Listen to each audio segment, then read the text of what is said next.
Oh, man, you have to respect it. You have to respect what they've done here.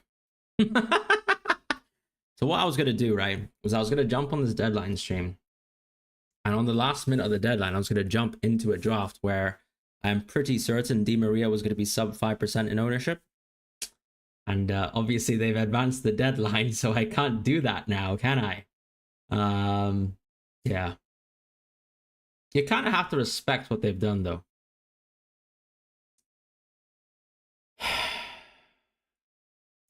Got no words. I've got no words. What a serious game this is. So, I have done Kane, 12th man. Elise, captain. Went for a Pavlidis draft because, you want that Auckland City.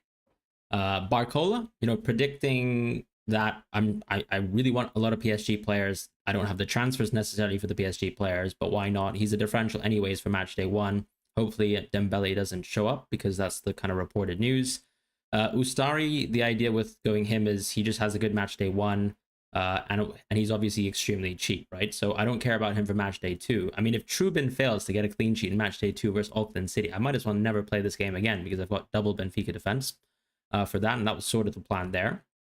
Guerrero, I just thought was too good to pass up if I'm going to go quadruple Bayern. Ta, I think, is going to start the first 2 matches, and he's the only Bayern defender who's sub 5% ownership. Stanisic went above that. In the midfield, I went Madueke because his minutes should be good because Sancho's gone. Esteval's not joined the team. He's going to play for Palmeiras. So I just felt like Madueke was a pretty good matchday 1 punt. I went for him over De Arrascaeta, and I think I might regret it, but I think it's just the idea that, ultimately I'm going for a lesser owned pick. If he kind of hits that threshold where he goes above 4 points, then, I'm in the money. I probably would have beaten the people who have gone for De Arrascaeta. And that's that. Palmer, I think, was a little bit too hard to pass up. I think a lot of the midfielders in this game stink. I think the Man City mids are interesting, though. Like, I have to say, I think Tijani Reinders is someone who's actually still very, very interesting because I think he's got good goal threat and I think he could play the first 2 matches. Mastantuono, I think, was too hard to sort of... Basically, I was deciding between Mastantuono and Samu Omar or Agehoa, and I felt that Mastantuono was still the better pick between the 2 of them. Simply because I think of the mixture of matchday 1 and 2, I think I still prefer Mastantuono, so I went for him. And I had enough money left to kind of go for other players because I'm going for Kane as a 12th man. I don't really... I think if you look at matchday 2, I personally think that Pavlidis is already better than Kane, better than Mbappe, and that's it. That's the reason why I don't have Mbappe in this draft. That's the reason why I've gone 12th man Kane. The rest of the draft I'm pretty happy with because I'm also going Kolo Muani as a differential. He's sub 5%, Gatti sub 5%, Kelly sub 5%, and then Trubin, of course, sub 5%. So the gang is mostly sub 5%, and that was sort of the logic of the draft. Good luck to you, Anish, as well. You went for Rami Bentabani. Yeah, Bentabani was actually someone that I was actually highly considering, but of course, to kind of afford the structure, I was basically choosing between Antonio Silva and Waldemar Anton. So I kind of went with Antonio Silva on the basis of matchday 2. You're not massively discontented with your team, but you definitely wanted to change something. I was going to go for a Di Maria draft. So if Di Maria pops off, I won't come back to make content for this game. I'll tell you that right now. And I probably actually, if I went for my Di Maria draft, I wouldn't have gone for Ustari. I would have gone for some other players as well. I probably would have actually ended up with John from Botafogo. So, I'll be anxiously waiting for these results, and who knows? Let's just enjoy this game for what it is, an unserious game. Because, yeah, that's life sometimes, isn't it? Cool. I don't know what to say, really. I guess it's just funny. Yeah.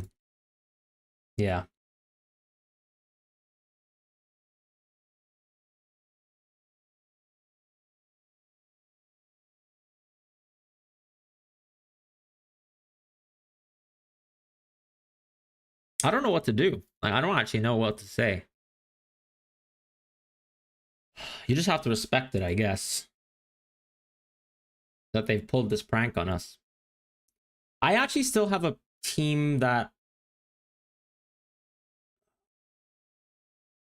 Ooh. Do you think I could still make transfers? I've got a page open where it expired. Do you think it'll work? Should we try that? I guess since this game is a bit unserious anyways, what I'm going to do is actually check who's sub 5% before. Because I think I would have just gone for Di Maria. So let me try my Di Maria draft out. And let's see when I refresh my page, whether things work out the way that I intended. Shall we do that? So I think the plan was to keep Pavlidis. I'm going to sell Antonio Silva, replace Palmer with Di Maria, go Guerrero and Ta still, replace Ustari. Who else was I going to go with? I think I might go Girassi actually now, because Pavlidis ended up being a little bit too high in terms of, yeah, and I might go Otamendi, I think is the plan. And then I'll go John. Big John from Botafogo. So I'm going to save that now and see if that works. And if it works, then I'm a happy man. So let's try that out. So what was I planning to go for? Sorry about that. This was basically the trick that I wanted to, the rug pull basically that I was going to plan to pull off on the live stream. So let's see. Round is locked. We're cooked. We're cooked. Yeah, fair play FIFA. Well done. Great game. Yeah, I don't know. Game's the game, I guess. You have to respect it. All right, starting from the chat. Hope you're well, Jason. Abudaran transfers are locked, deadline passed. That's correct. The app said the deadline was midnight. They closed at 11. Yeah, Liam, well done, right, FIFA? Yeah. A slur that I can't mention, but oh man, I'm with you. There's a lot of swear words to describe the situation. Look like I'm now on Fran's no chip in week 1 strategy. I've got a chip, my friend. I've got a chip. Matchday 2, Matchday 1 Kane, 12th man. You're okay with your team, but it's ridiculous. Afonso, I hope, yeah, hopefully the team's fine in the end. You've got Telasco Segovia in your team and 4.1 in the bank. Fair play. Yusuf. Some angry emojis. Deadline did pass Lars, that's correct. You were giving this game a chance, Lelex. Yeah, makes sense. I just like, you have to give the deadline, right? You have to give the correct time zone of the deadline. It doesn't make any sense. Like, why have you done this? I just want to play a fantasy game, you know? Trelak's not massively discontented with his team. You've got Guerrero from Bayern on your bench. Oh, God. Could the auto sub work? You could probably still sub him, in theory, right? You should be able to do like subs as long as before they play. You got Yoon Jae Sok. Fair play. Someone's got Jackson. Not the worst pick in the world, but obviously a dead lap is huge. Deadline 2 hours. I thought the deadline was at 12, so you can still tinker luckily as you're an EST time. Is that actually true? Can you wait? Okay. Mutasim or Mutasim, sorry, I don't know the best way to pronounce your name. Obviously, feel free to write it phonetically, but if you can make some changes now and just let me know if it works, because I tried to make some changes on like an expired version of a page and it just didn't work out. Anish, your team was Trubin, nice. Otamendi, nice. Benzabeni, nice. Stanisic, over 5 ownership, but I think it's still very nice. I would have gone Guerrero, to be fair, if you could have. Elise, Kimmich, Fran, yeah. I'm not in love with Kimmich, but I think it makes sense. Holland, 12th man, Mbappe. Interesting. So you actually didn't go Kane, maybe because of minutes. Fair enough. Armani, Cambiasso, doing freeze. I mean, that's a strong team, regardless. You're changing your time zone to test. I tried changing my time zone on a VPN. It didn't work out. You're able to do subs now only, Koal. Okay, fair enough. It will be transfers for match day 2. Exactly. It should be transfers for match day 2. Vinny 4.8 about to be a gem. I mean, he could be a gem. I think the issue with Vinny, to be quite honest, is still, I don't know if the Real Madrid games are that good. And I also think he's not on penalties. So, yeah.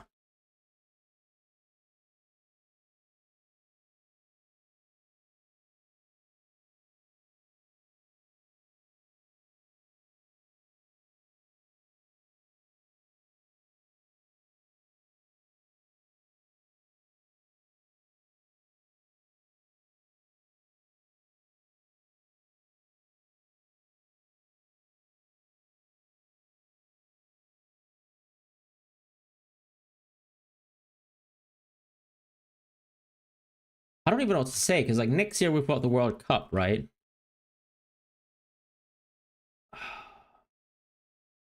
I don't even know. It's cooked. It's not even 12. Agree. You're laughing hard at me. Your friend's got 16.7 million in the bank. Oh, mate. You have to respect it. There are worse teams than mine.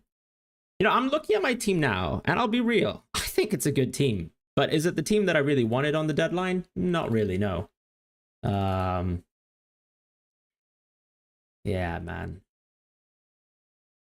US time zone doesn't work for me, not on VPN or PC settings. I just can't see how your computer's like PC settings is going to make a difference, right? Like it must be something universal. Otherwise, how are they going to implement like a proper deadline?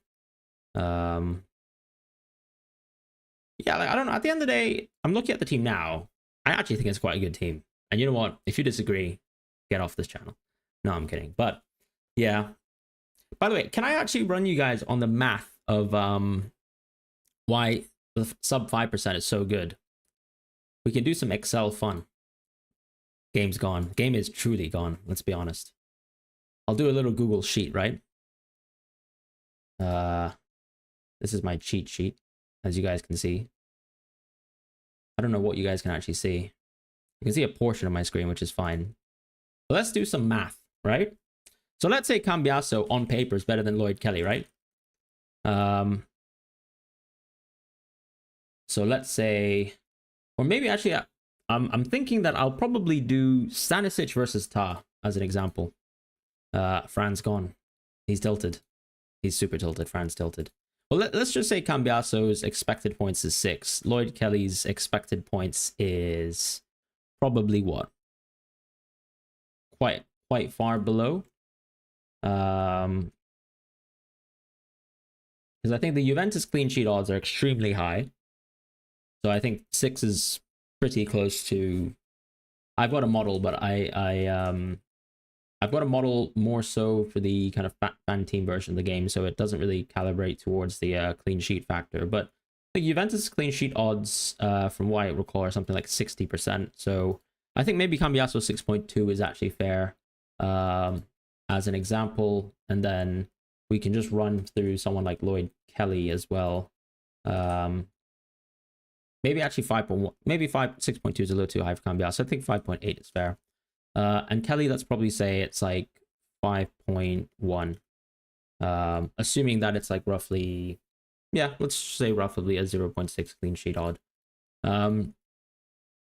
So a little bit of math here on the side.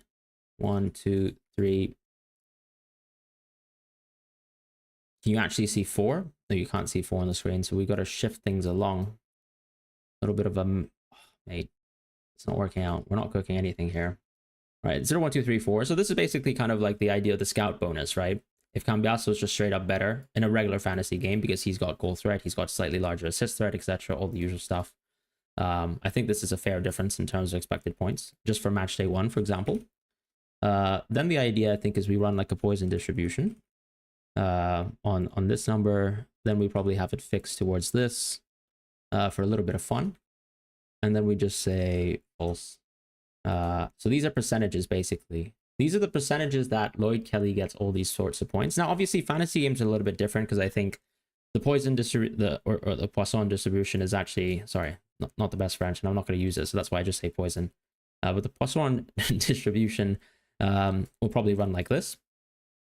And so what we're basically saying is 1 minus the chance of him actually getting 0 to 4 points is the chance of him actually getting a scout bonus, right?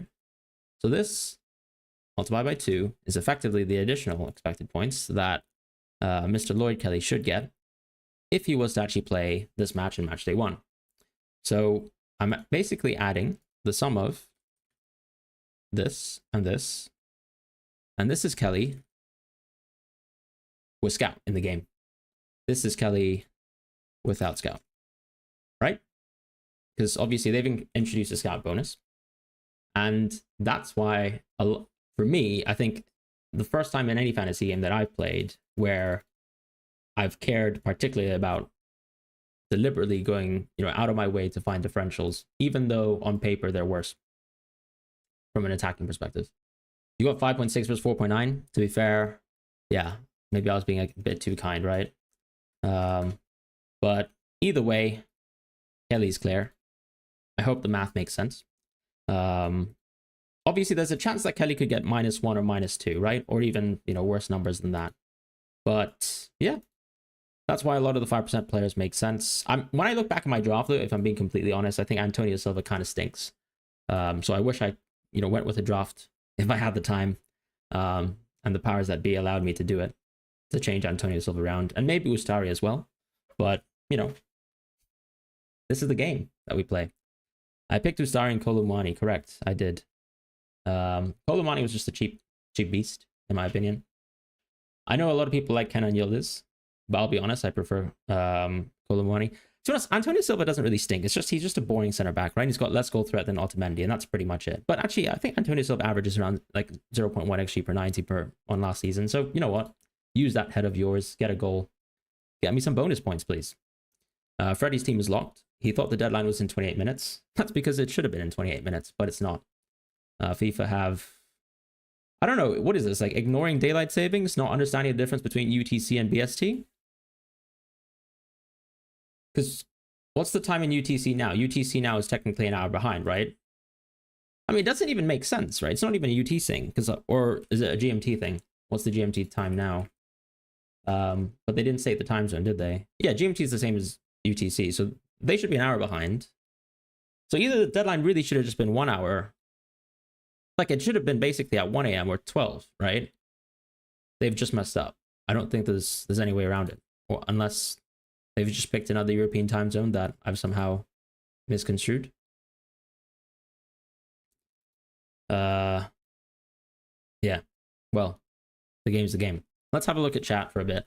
And thank you, JC, as well, for providing the numbers. I mean, JC actually runs a fan team model, so if anyone's interested in sort of tracking fan team, also, I mean, the bigger, I guess, plug here is he's with Solio Analytics. So give them a follow on Twitter. I think they've got a working website, or at least a mailing list that you can join. They'll be doing a lot of kind of fantasy related content. They've already done some content this season for the Club World Cup with 11FI in terms of player projections on 11FI's website, but you'll definitely see much more content from Solio Analytics for FPL and all things like that. 2 hours pre-game is an odd time to have a deadline. Yeah, exactly. I don't think that was, it's definitely not working as intended. They must have just messed up somewhere. UTC is 10:33 p.m. exactly. So I just can't see it because they basically said the deadline was 12. How's your team? You know what? If you want to share the team, share your team.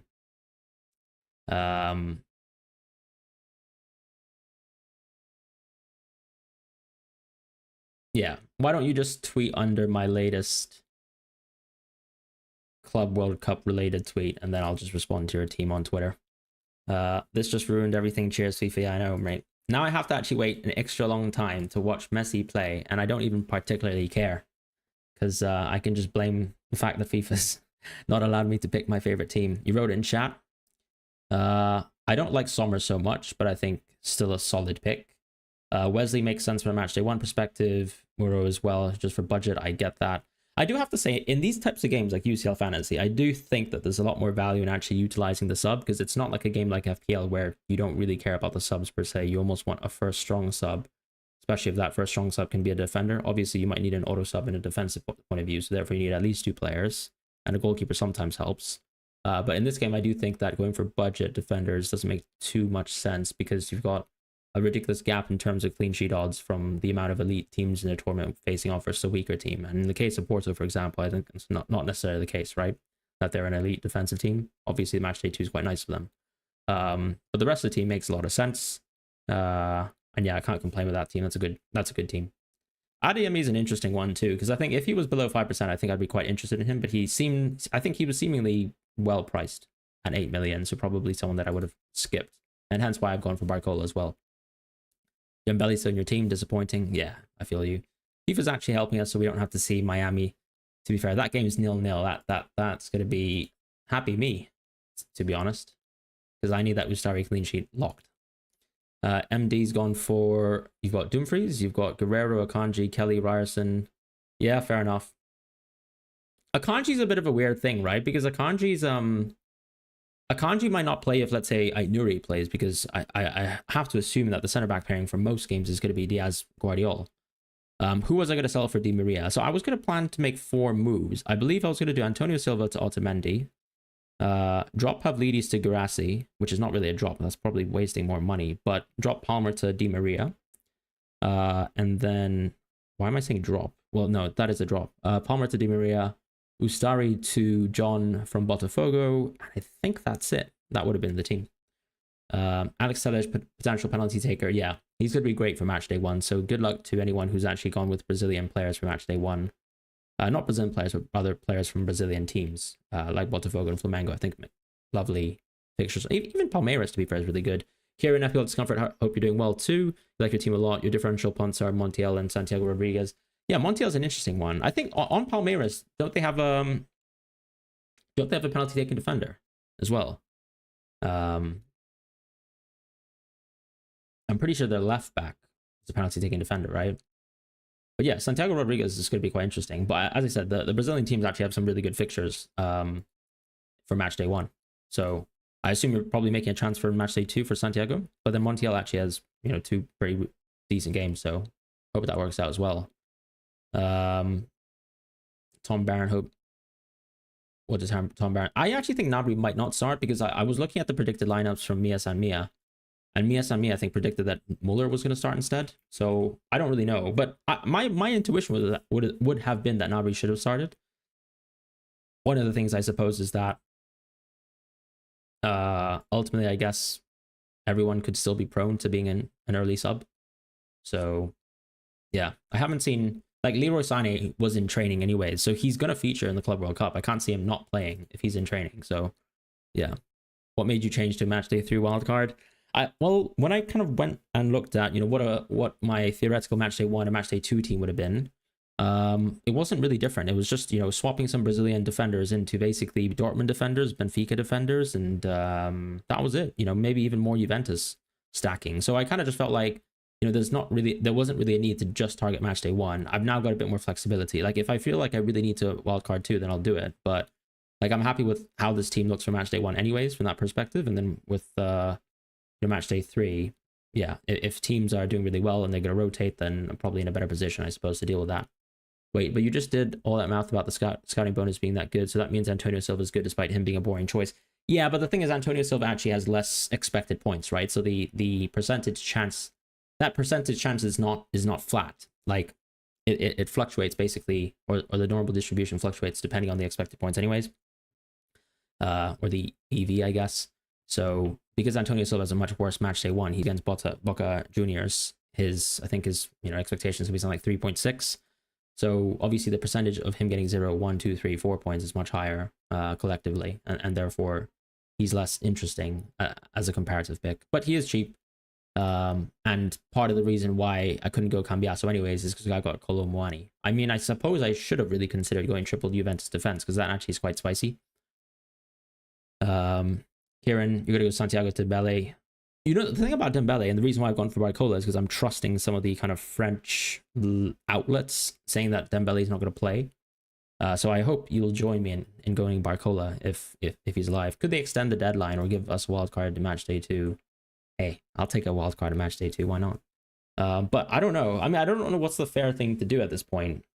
I suppose it really is to...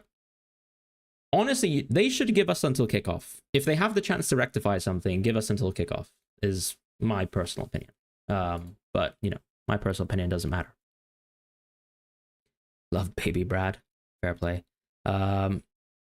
Utilizing a sub is a big deal. That's why I chose not to go triple Juventus since they play last. Yeah, but what's wrong with a good team playing last, though, right? And to be fair, it's not like Haaland has to be our captain. Haaland is actually more important as a captain for Matchday 2. So that's why I have Haaland in my team. But it's just the idea that you can't imagine that every single player in your team is not going to blank, right? There's going to be blankers. So I actually think in games like this, where you actually have the opportunity to utilize subs so often, it makes sense to have a stronger bench so that you can actually replace them with players who actually have a higher probability of doing well. Otherwise, you're just playing the same game as FPL for the most part, and you have a weaker team. Regret doing team before deadline. Well, some people actually did the team after the deadline, and so they haven't been able to make a team. So I think you're in a good spot. Do I think what Barcola will play?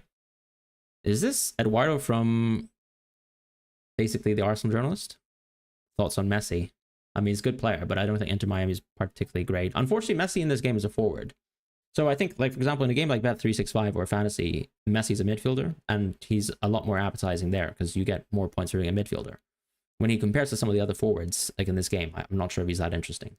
But obviously, if you're asking for my general thoughts on Messi, he's a pretty good player and probably the best player of all time. He's my best player of all time. Do I think Barcola will play? If Dembele doesn't feature, then yeah, definitely. Actually surprised the deadline changed.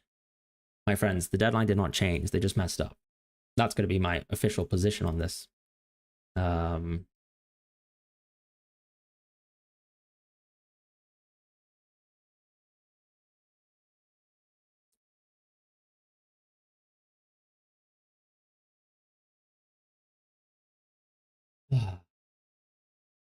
Yeah, apparently people from other time zones were also saying that they were just off by an hour. So, lovely game. All right. Why can't you change the team before the deadline? Well, funny you should ask, because they've decided to implement the deadline earlier. Surely they gave an extra wild card? I don't know. I mean, I don't know what's the fair thing in this situation. What do you think is the fair thing? I think they should actually give us until kickoff at this point, because who's going to have the opportunity to react? And then at the same time, there's people who aren't on social media, right? So if you're going to publish something like, I don't know, I'm not going to be looking at my phone. Well, I am because I'm a content creator, but I just don't even know. Yeah. Yeah. Yeah. Yeah.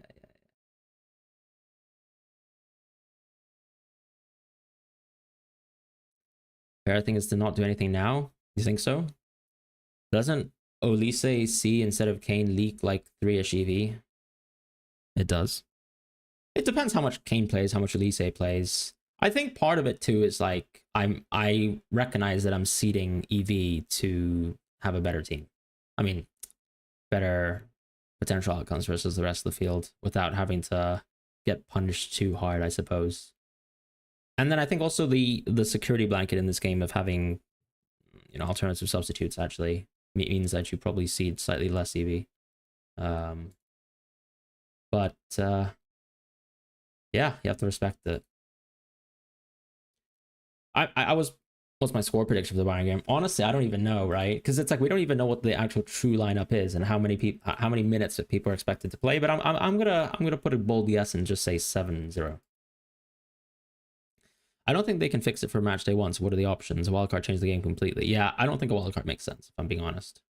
Don't give up on the game I think if you've submitted a team, don't give up. But yeah, if you're pretty unhappy with the fact that you have elected to have a 15 slot team of just African players, then yeah, you might as well quit now. Or you're a fan of African clubs. When do you think the next best week to play 12 man is? I mean, in theory, next week is very good. Like, let's say if you don't have Pavlidis in your team, Pavlidis 12 man makes a lot of sense to me. So I would probably consider that. Like, when I look at my team now, I'm triple stacked on Benfica, but maybe it would make more sense to lesson is get your team ready well before the deadline. Is that a lesson?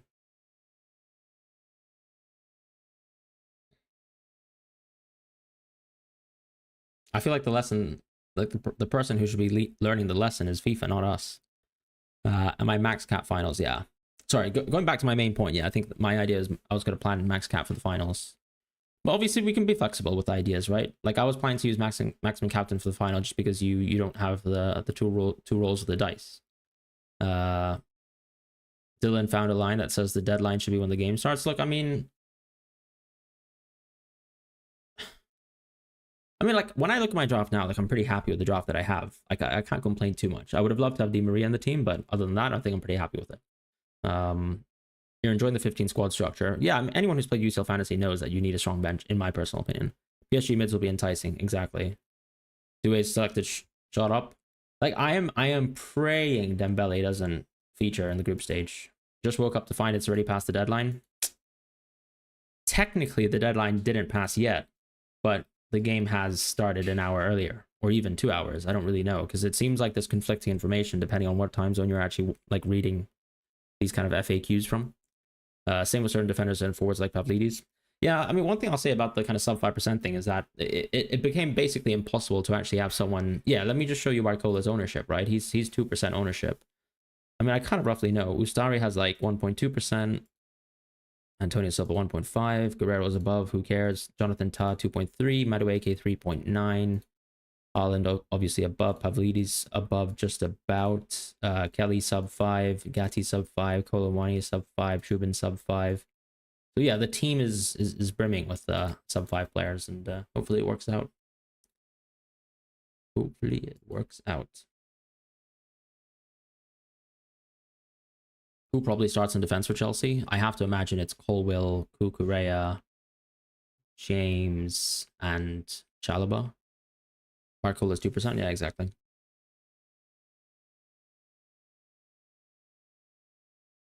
What a game.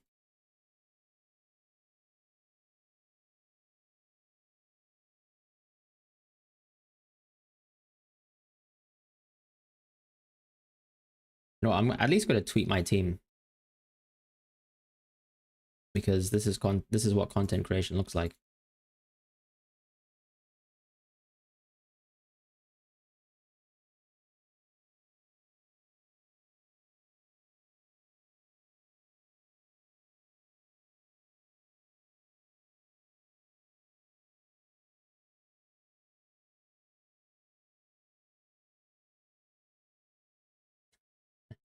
I still can't believe this happened. Why no Dumfries? We can do the math again, but yeah, it is mainly because of the 5%. And also, I think part of it too is I could actually go Dumfries anyways for Matchday 2, but yeah, a lot of it is to do with the 5% thing. And he is expensive, right? So yeah.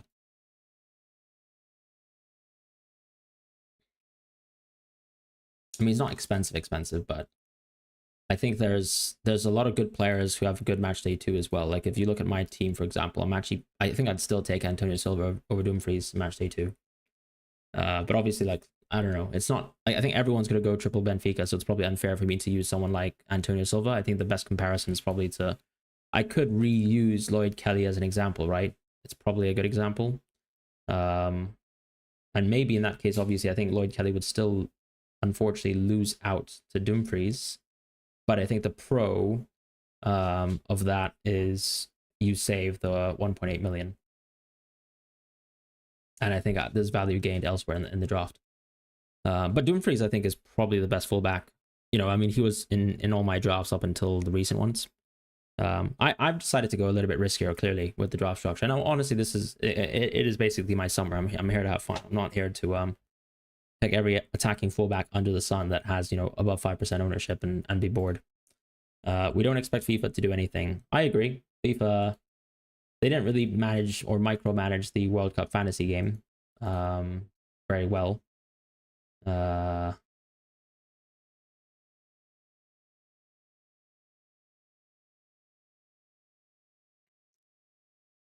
Dude, WTF. Gatti was a good pick over the keeper. Exactly, because wait, did Di Gregorio actually hit sub 5% before the deadline? Let's have a look. So matchday 2 transfers are open. I can just check ownership like this, right? Di Gregorio was just above 5%. Yeah. Well, my plan basically at the end of the deadline was actually just to check if like Sanchez or Di Gregorio would suddenly actually creep below 5%, and I would have taken them in my draft. But I definitely would have squeezed Di Maria in there, and I'm so pissed that I don't have him. But life goes on. Life goes on. Now we just have to support Messi's goalkeeper and enjoy life.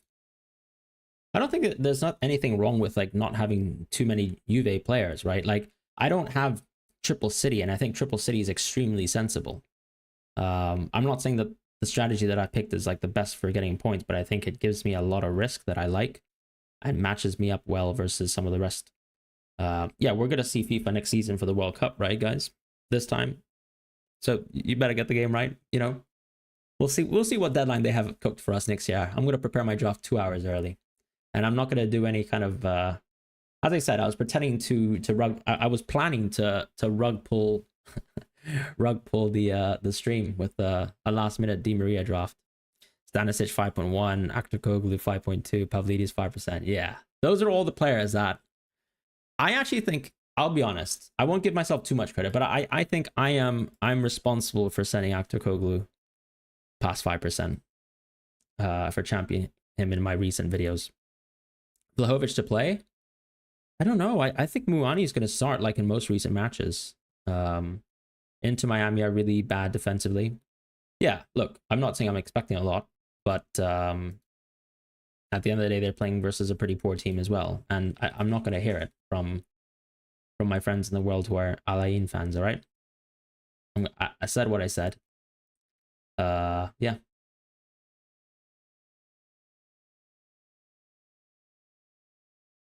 Yeah, exactly. Look where they're playing.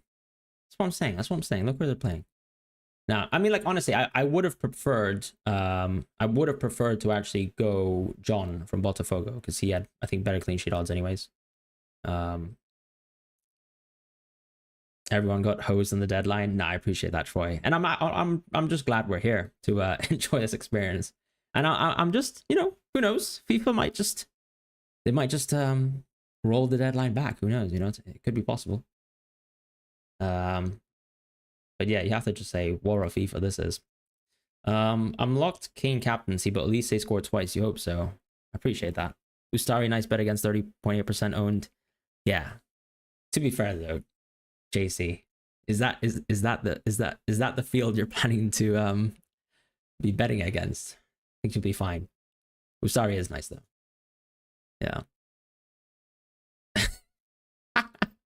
They're your nemesis. Yeah. Well, to be fair, also Abu Ali's actually got pretty high ownership, right? I think it's like 16%. I last checked. Like, so there's a lot of Egyptian players in the game. I know he plays Al Ali, but there's yeah. I don't know how many other Al Ali players are actually. I think Marmoush's ownership is really high. I'm just trying to think, like, kind of the Egyptian favorite draft. Like, what do you guys think is the template Egyptian person's draft? And I might ask my friend FPL Mo here, who's obviously Egyptian. But maybe if you guys let me, I think you have to have Ashur. You probably have to have Abu Ali, and then you have Marmoush, right? That's the core of the draft. What else is there?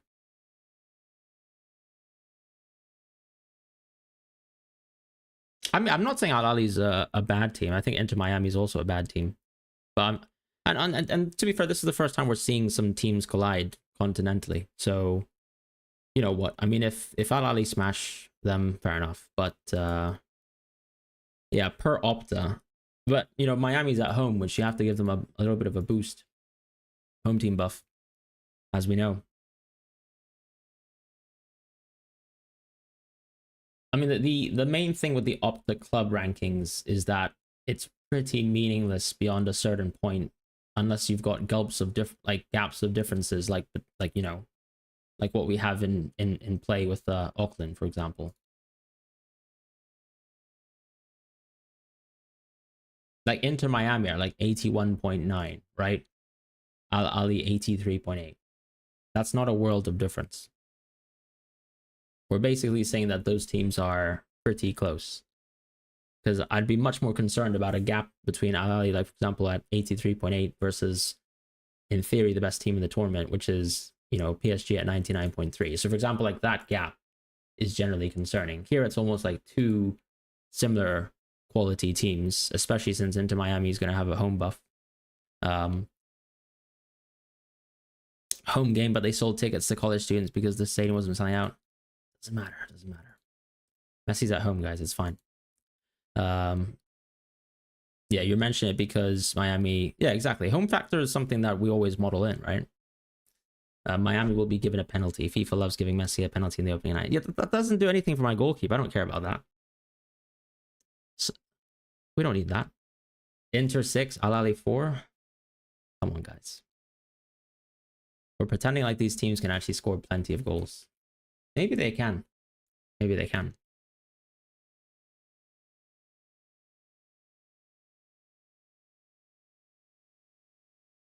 You've got more on the bench because of the deadline.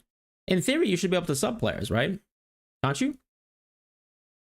You can still sub back and forth up until one of the players that you like, for example, in terms of how the manual substitutions work, there should be like an unlimited amount of manual substitutions until you start subbing off players who've actually played. Like, for example, if Antonio Or let's say Ustari's played, right? In theory, I should be able to immediately sub into Trubin after Ustari's like started playing. You can't right now. Oh my god, you're actually right. Have they miswritten the rules, or have I misinterpreted it?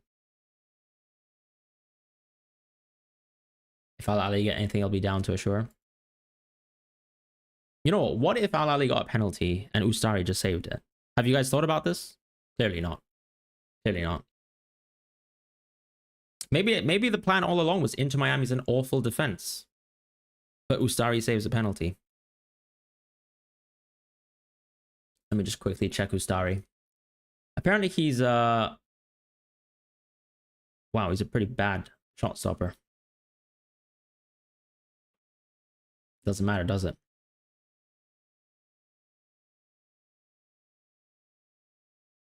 It's fine. We knew this. What if Inter Miami get a penalty and Ustari takes it? See? Probability of everything. Such a weird game. You can sub between games, not one slot for a game. But how do I sub now? If someone can explain. Do I have to... You almost have to wait for a player to get subbed off, right? It's not working for now because of broken deadline. Yeah, respect. Respect, FIFA. We should prefer for it to lock 2 hours. When's the next kickoff? Doesn't matter, does it? Because the deadline happens when it wants. Has everybody got their 365 and fan teams ready? What kind of what's the core of your teams? What kind of stacks do you guys have? Maybe something happens in 2 minutes? True. True. Do you think the deadline could come live? Wait, what a game is this? Oh my god. I'm so sad that I don't have Di Maria right now. It's not even funny. It's so going off World Cup. Yeah, I remember the World Cup was great. Do you guys remember the glitch? Not even the glitch, the World Cup, but the unintended thing where you could just change your players and almost have like a manual wild card. I can't remember exactly what the precondition was, but like in the World Cup, you basically could do a double wild card because for whatever reason, I think in between time zones you could. Oh, right. Because you could continue to make transfers whilst a match day was happening. So you could let your whole team play, but then set your team up before the next deadline happened. So basically, you wildcarded for, like, let's say match day 2, you prepared for it. But then before match day 3 ends, you basically made all your transfers for match day 3. And then suddenly, do you guys remember this glitch? You could actually suddenly then do a double wildcard with just one. Do you guys remember this rule? So what happened was actually because I was in Hong Kong in the summer, I was planning to cheat, right? Well, it's not cheating, basically. The rules are the rules, you know? We played to them. But I fell asleep between Portugal versus Uruguay, and I forgot to do my transfers, so I ended up having to make regular transfers.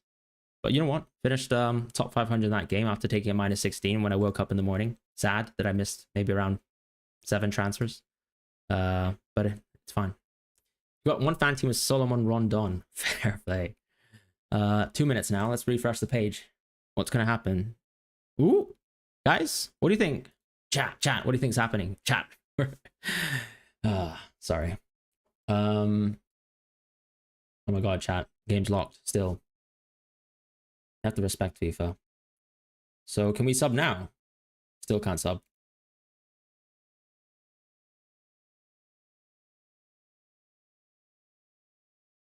Match day 2 transfers is still open. I don't know anymore. I guess nothing's happened. Is that a Hikaru impression? I don't know, actually. Every streamer ever in the United States impression. Could be. You activate a chip by clicking on the energy sign. Oh, right. I mean, my energy sign's gone, because obviously I've activated chip. But yeah, energy sign is how it is. You can sub between Inter finishing and Bayern kicking off. Fair. Yeah. To be fair, actually, maybe subs will... I think subs should be able to work as soon as the first game of the tournament starts, right? Like in terms of the kind of limitless subbing until people play. Sanchez and Carreras, what is my opinion? I think they're great players, but obviously I've moved away from them since they've become below 5%, or above 5% rather. Why did I pass on Fran Garcia?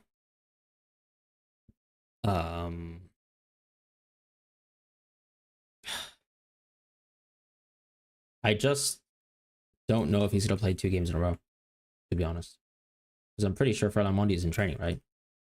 I know we all don't rate Fran as an attacking player, and obviously Alonso has historically used some pretty attacking fullbacks, wingbacks, but yeah, just couldn't guarantee.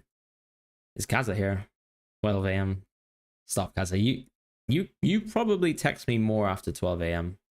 I don't know if that's true. Could be a lie. Oh god. Sorry, I think we've got Schadenfreude on the call, but I don't.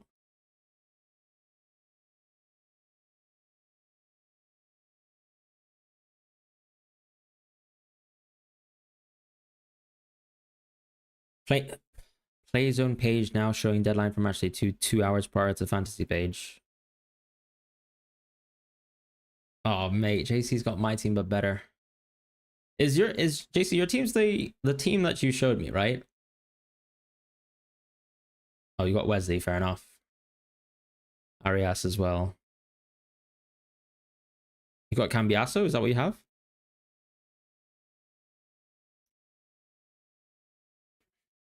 You got Stanisic as well?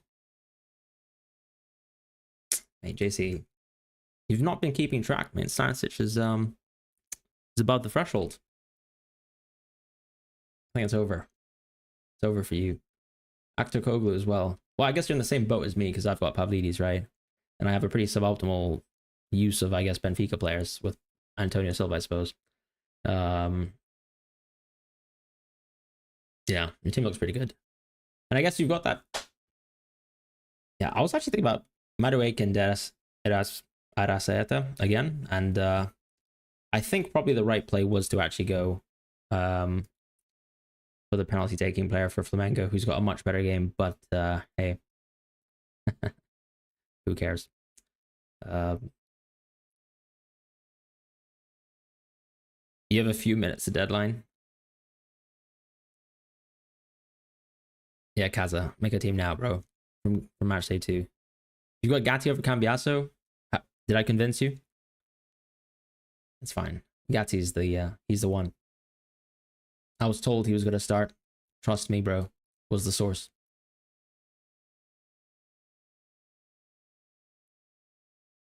Nice team, John Scoo. Appreciate it. You've come late though. Come late for the team. You're better as the Aguero starts, at least on one game, at least over Fran Garcia. Yeah. I mean, I don't know. I mean, Fran Garcia could play, I suppose, but I wouldn't. I just let's just say, like, if I was gonna have one player representing my team with Real Madrid, I probably wouldn't have wanted it to be Fran Garcia. Oh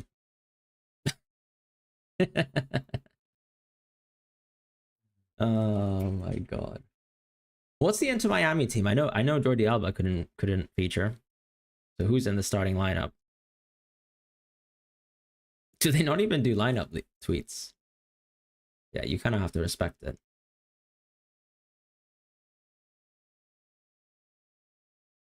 Have I missed something? Why don't they do lineup tweets?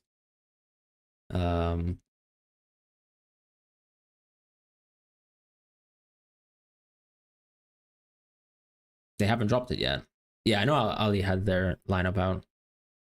You were watching MLS thinking you had one more. Oh, right, because you play MLS Fantasy, don't you? But just how do you do it watching MLS? I feel like if I had to watch MLS, I probably wouldn't play MLS Fantasy.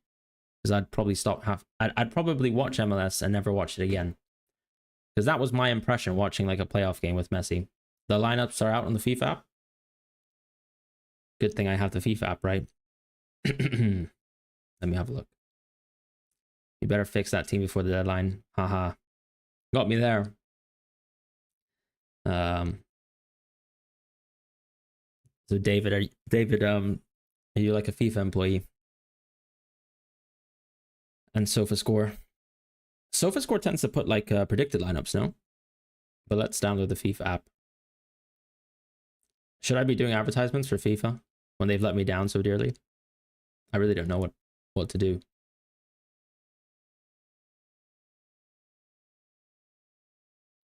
Does Acerbi play because you ended up on him? I think there's a decent chance he plays, but let's be honest, they've got a lot of center back depth, right? They've got De Vrij, Bastoni's pretty much locked. And then you've got what, Bissek, Pavard. Yeah. So I hope he plays.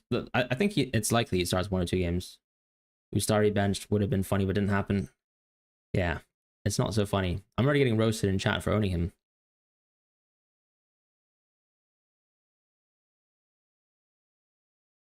All right, let's see the old FIFA app here.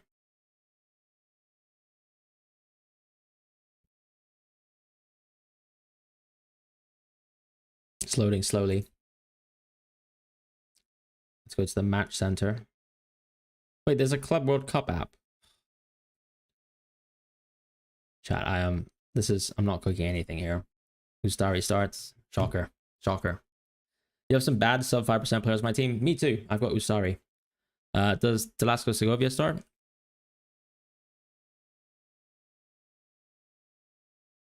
think he should, right? I'm still trying to download the app, so I can't answer yet. Give me a second. So they've created an app, but still can't set deadlines at the appropriate time.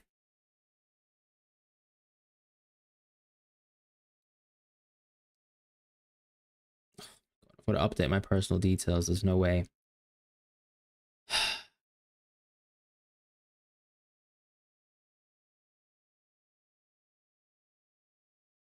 Okay. The app's here now.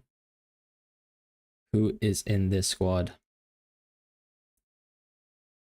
Oh, so when I click on overview, I can't click into the match. This is just great UI here. Anyways, the lineup is anticlimactic because I don't have the Miami lineup, but it's Ustari, legendary player, of course. Let's be honest, Jordi Alba not playing just means that my clean sheet odds are higher, right?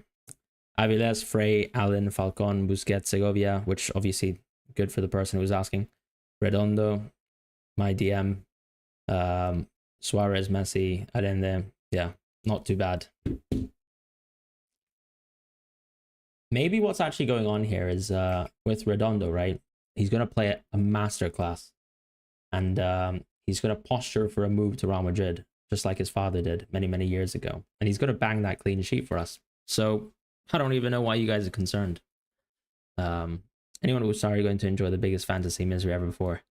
That's what Trubin's for, right? Stop insulting me now. You have bad sub 5% players that you blame me for. Tell me which player on my team is bad other than Ustari. So I'll be deadly serious now. This is a quality team. Ustari, CS gone prayers. Stop it, guys. There's too many Egyptian players, right?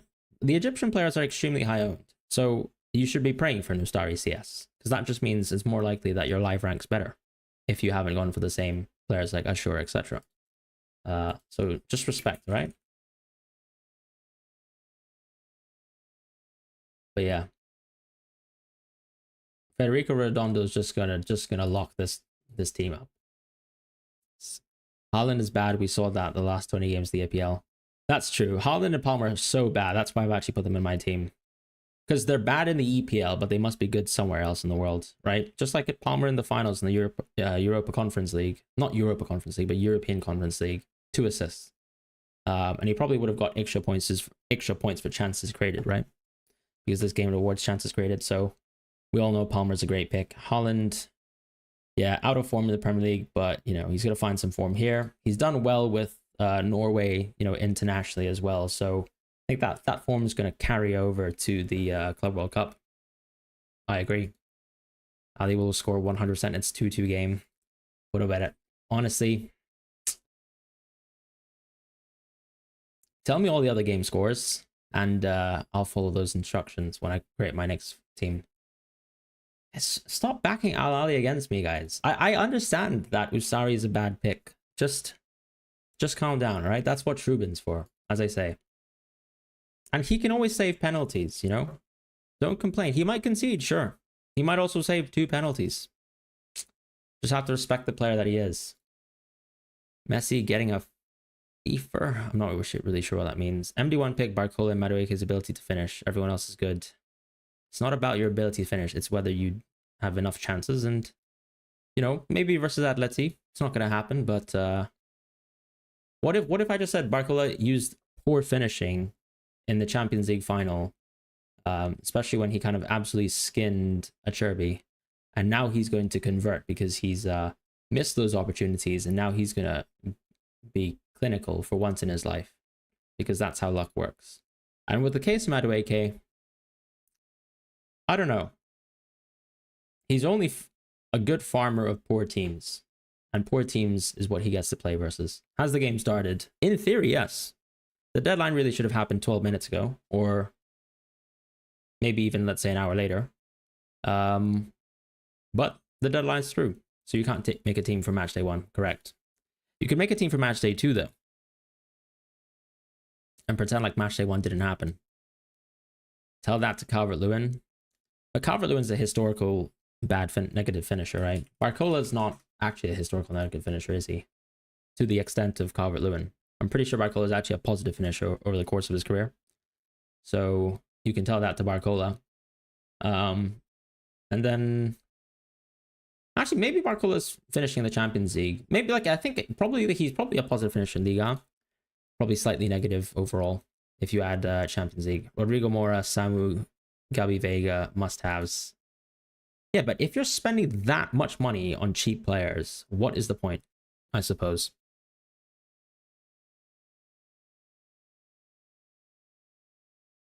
Just here to see Fran's pretty face. I appreciate that. Thank you. I'm here to see your pretty chat messages. Just got PTSD after hearing DCL's name. DCL. It's not even the poor finishing when Chris Wood was popping off that actually upsets me. It's the fact that he got injured with the hamstring injury right before the double. I hate DCL with a passion. I hope he never gets to sign for a club ever again. And honestly, I hope if he joins Newcastle, I hope he, you know, remains fitness free and stays injured forever. Tyreek George, do it, Fran. Are you saying Tyreek George is going to sub Madueke off?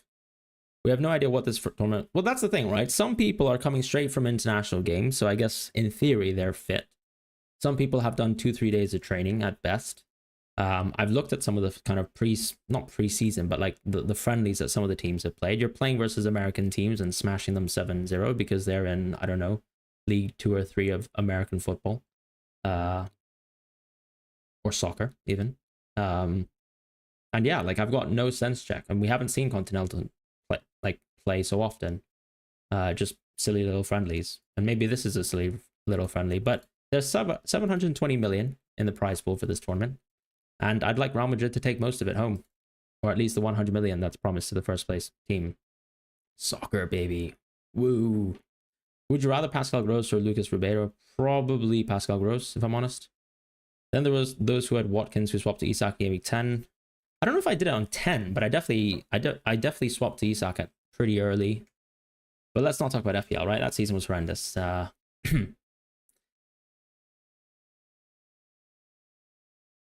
DCL injury gave me another injury through the legendary player that is...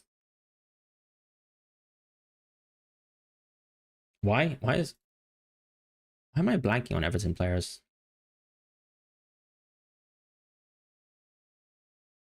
Scored a brace versus Southampton. Why can't I remember his name? Sorry, I'm so fried, obviously. It's like literally 15 minutes past 12, and I haven't slept proper this week, but I know his name starts with N. NDIA, of course. Yeah, sorry. Why? This is terrible. And I had so many NDIA jokes as well. But he did nothing. Fran has a thing against African teams. That's not true. That's not true at all. If I had something against African teams, I would have actually gone for more Man City players. What do you guys think? Based take from me? Got you there, didn't I?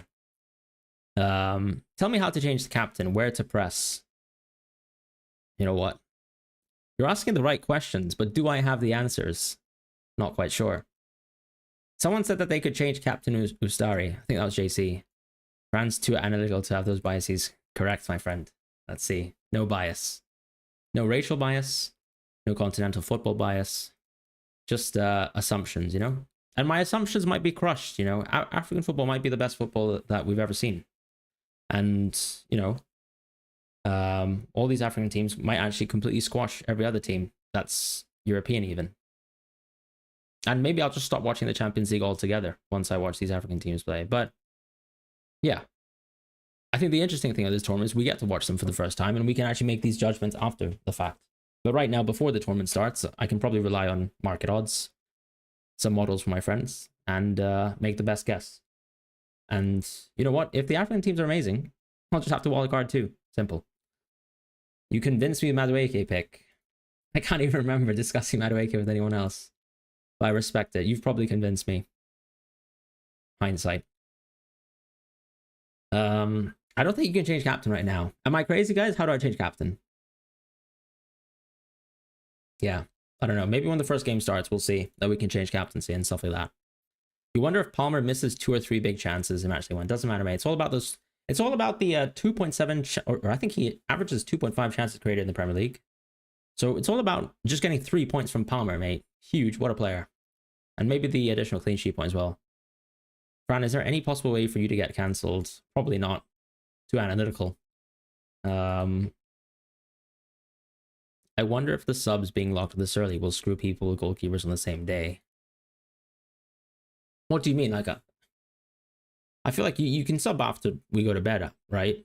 Because it's just like, you've got time. Or am I wrong?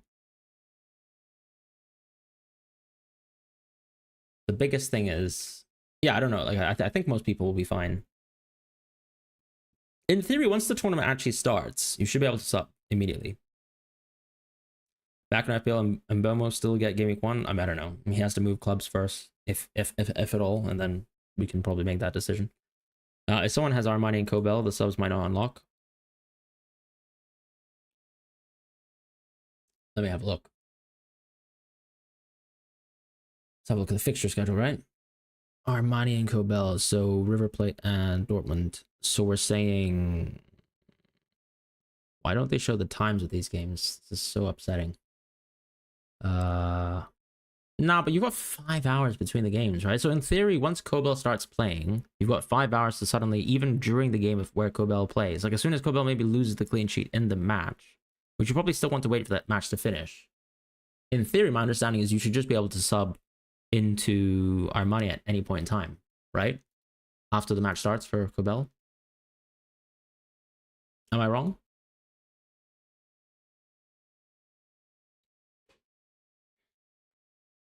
Man Kane. Sanchez, Armani, Guerrero, Cucurella.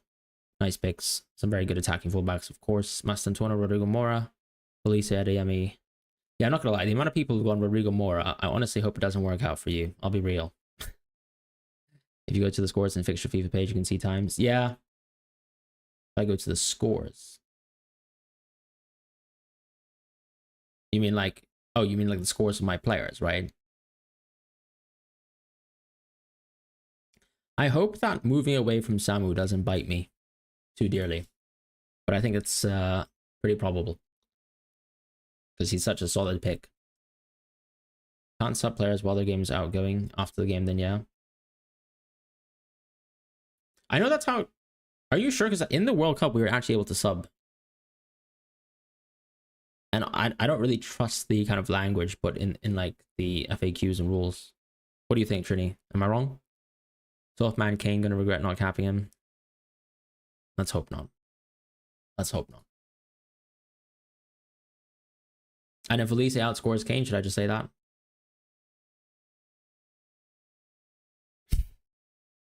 You think it's because it's being updated?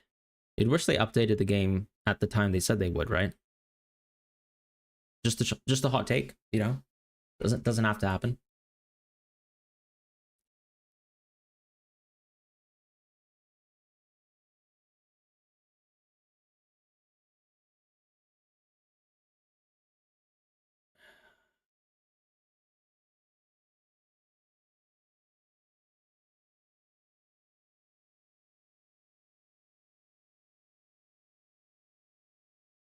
Like the Madueke and Palmer pairing.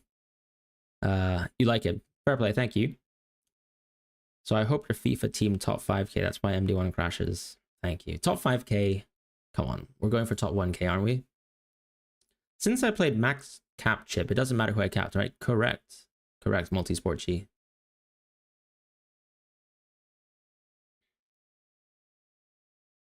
By the way, sorry about the intense sarcasm over the course of the stream. I do love you all in chat. Just a sarcastic person. Also, the game's very serious, so I have to be equally serious. Yeah. This is where we're at.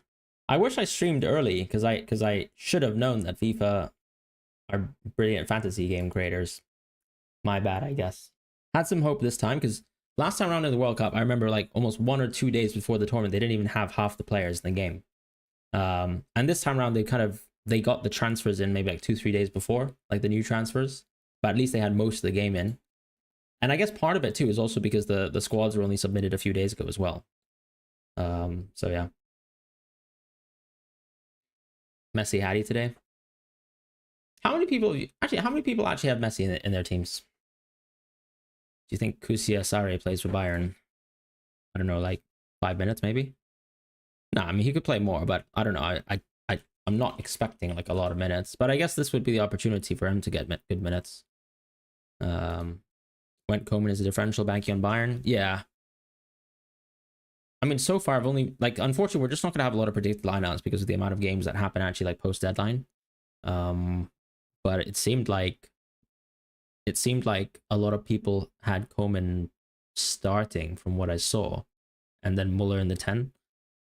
But that's really only I think Kicker's predicted lineup, and so hard to say for the rest.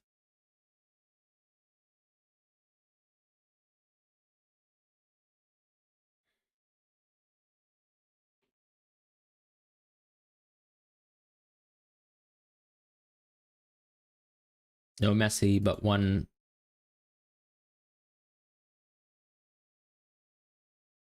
of on Kane Cook. I might have misread that, but I'm not sure what that means. I'm gonna check Twitter, see if there's been any developments on the complaining to FIFA front.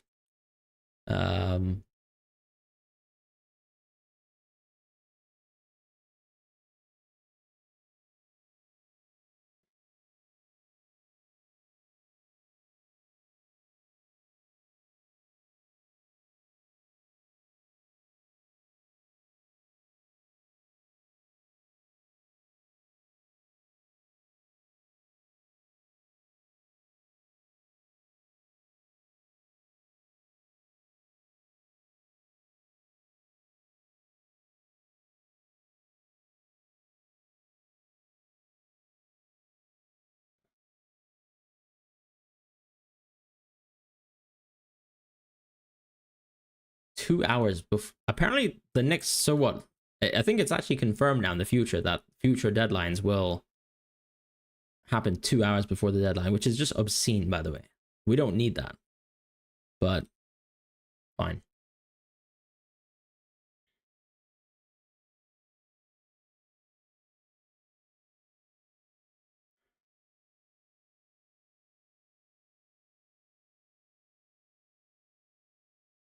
Yeah, I don't really know what to say. Can we find out the total players playing this game? Hard to say, right? I don't think they've actually showed that. There's a leaderboard though, right? But then it doesn't really kind of like, there are no numbers associated to it. So imagine the people who, yeah, exactly. So I guess if you've got a good sleep diet, I guess you've just won in life because you probably would have prepared the correct fantasy team. But for people like me who like to wait until the absolute last second, I've lost. We've lost again. Question, you got the River goalkeeper starting. Bay Valbay goalkeeper on bench. Game is played on the 17th. You should be able to swap as soon as the game starts, as in when the Inter Miami game starts, I hope. So in 34 minutes, you should try again to do that. Message FIFA 5 days ago about the live stream you had with Tom about captain chasing the game. You can still waiting for a reply. Yeah, I'm sure they'll reply soon, Carlos. Just hold on to that. Yeah, that's not happening. What a serious game. Can we? I like the Kolumani pick. You were debating.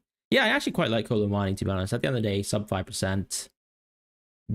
Part of the reason why I went there was because actually he's the only forward that I think is like absurdly priced that is below 5%, and therefore that actually kind of encouraged me to move into 12th man Kane.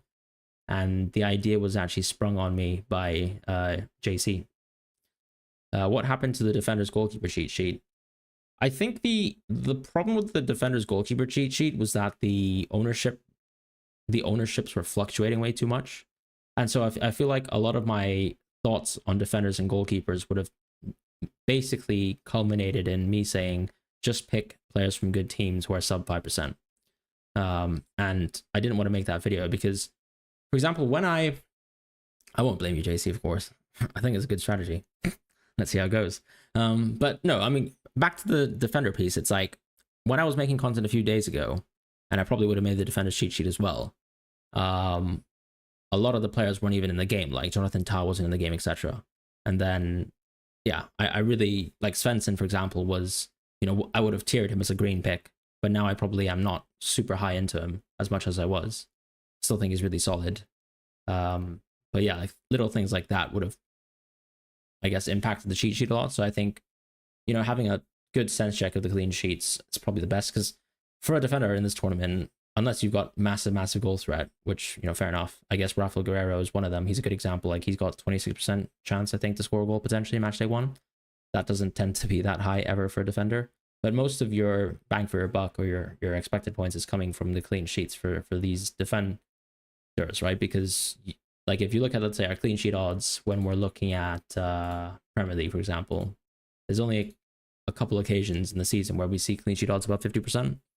Whereas in this tournament, like, we're seeing 4 or 5 teams every week in the group stage having clean sheet odds way well above that. So, yeah, I think simply just picking a defender from these teams, you've got access to the sub 5% scouting bonus. Most of the time, it kind of equalizes or normalizes a lot of the attacking fullback expected points. So, the cheat sheet, yeah, I think would have been very much dependent on that. And so, yeah. You can change captain after every individual game. No, you can't, because I think once your first captain is played, in theory, you can only, like, you can change your captain the second time round, but once that second player has played, that's it. You can't change the captain anymore. In theory, after your first captain is played, you can keep swapping it around between players who haven't played, but you only really get 2 goes at fantasy. This game is all about matchups. Go for massive upside early on with mismatches, then we'll settle down the knockouts.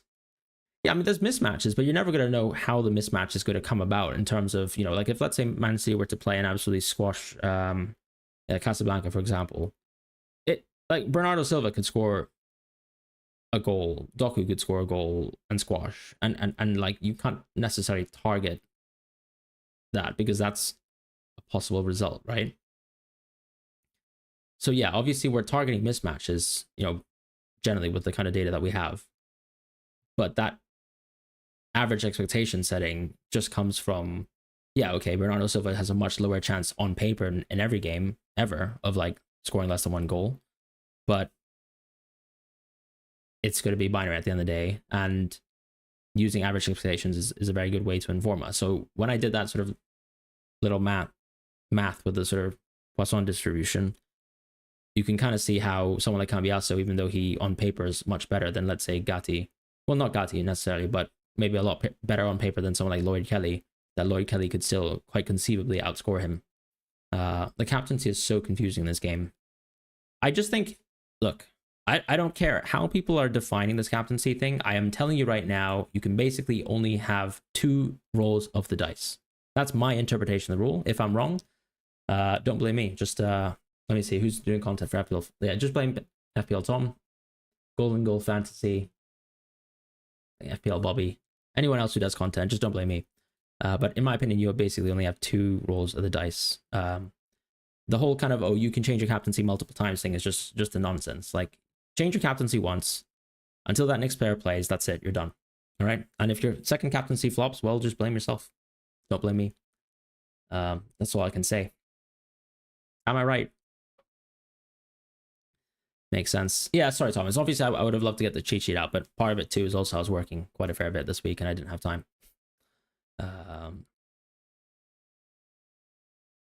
Whoa, whoa, whoa, whoa, whoa, whoa. Apparently you can actually make a team for Matchday 1. Whoa, whoa, whoa, whoa, whoa, whoa, whoa, whoa, whoa. Hello. Apparently you can make a team if you can sub now. Oh my god. Have they ruined the game again? Wait, what's going on? What's going on? You can sub now? Okay, okay. Okay. Hello? What do you guys think? What are we saying, chat? Should I make a new account and just run another draft for fun? Yeah. Why is Chelsea like having an upcoming game? Is this because Chelsea suddenly played a team that basically FIFA match fixed for them? It's correct. All right, guys. You know what? In an incognito tab, I'm just going to run the team that I wanted to run in the first place, and I'll let you know if it actually works. I'm not a multi-teamer, but because this game's unserious, I will treat it unseriously as well.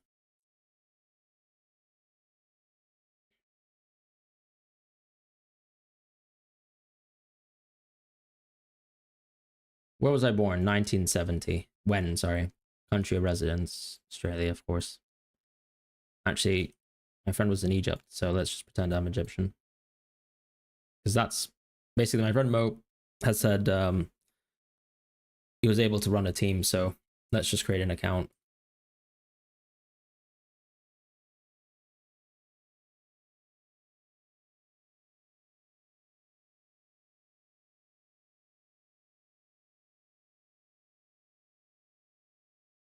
Gotta check my email.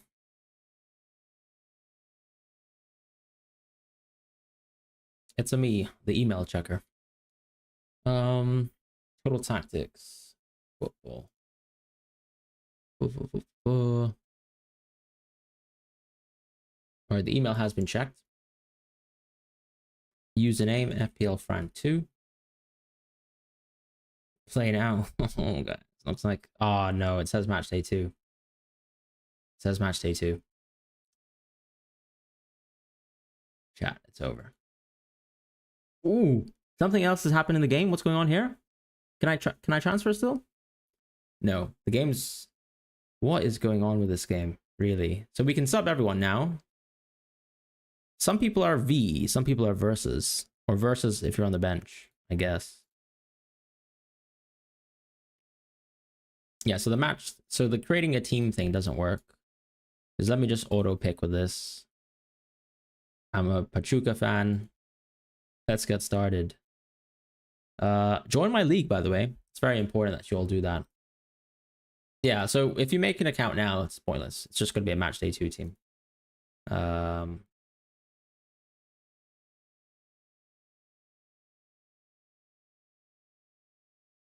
Apparently, oh, I see what's going on. So what's actually happened is if you created a team between 11 p.m. UKT and 12 p.m. UKT, which I think is what Mo did, in theory, you have a working functional Matchday 1 team. But I guess because I'm now making a team between midnight and 1 a.m., it's not worked. Yeah, I know, Carlos. I just did the same test, didn't work out. But my friend Mo says he's actually got a Matchday 1 team, and he probably made his account 40 minutes ago or more. Just join my league. Appreciate it, guys. Did I see Mastantuono's going to Real Madrid? Yeah, exactly. I did, and I'm excited for him. I mean, I play FIFA, so he was a wonder kid on FIFA. So, generally speaking, I think, or sorry, not FIFA, but Football Manager. So, he's a wonder kid in the game. I've actually used him in multiple positions in Football Manager, and he's always such a cheap beast because his minimum fee release clause is like so low in the game. We did, I think, seemingly spend 45 million over 3 years for him. So, of course, I hope he's a good player. And I think Santiago Solari was pushing for him a lot. I've watched all the highlights, of course. But yeah, let's just see how he adapts and how Xabi Alonso is going to deal with him, right? Or utilize him, rather. Do you think I should log in and log out? Well, I'm not going to log in and log out in front of the whole stream here, but I can give it a go.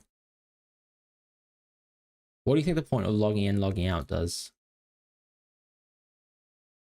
Give me depression? Could be. I've logged in and I've logged out. Refresh my page as well. Oh, that's not a good sign. That doesn't look like my team. Alrighty.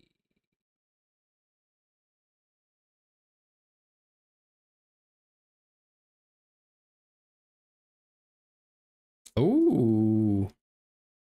Now instead of verses, I actually have the matchups again. Very useful data. But hey, we've got the matchups now. Could you describe your overall excitement for the tournament? Honestly, I just want to see some of the kind of, you know, cross-continental matchups play. I think, yeah, I mean, like, I basically want to see any non-European teams actually step up and play some really good football, and just see how far some of the non-European teams go. Other than that, I actually just want Real Madrid to win because I just want us to get a lot of money so that we can actually spend more money on football players. You did not put Kane captain. Me neither, my friend. You did the incognito thing and it worked. Hold on. It worked. I'm pissed. You've lost the dates and you just get V. Well, log in and log out, my friend, because you'll get the players. Or the matchups. How come no Mbappe or Trent? Ownership was pretty high. I think actually Real Madrid have like very flat flat easy games, but not necessarily do I see Mbappe as the best captain for matchday 1 and 2. Kind of feel like it's Kane Elise this match day, and then, you know, Haaland next match day, and Pavlidis as well. So I kind of went for the setup where, you know, I'm going to lose a little bit of value in terms of the 12th man with Kane. Hopefully Elise doesn't fall too short.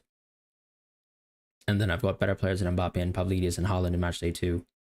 As far as Trent, he was just above 5% ownership. So I just feel like, you know, I wanted to punt more, I guess, with a little bit more of a well-balanced team and all that kind of stuff.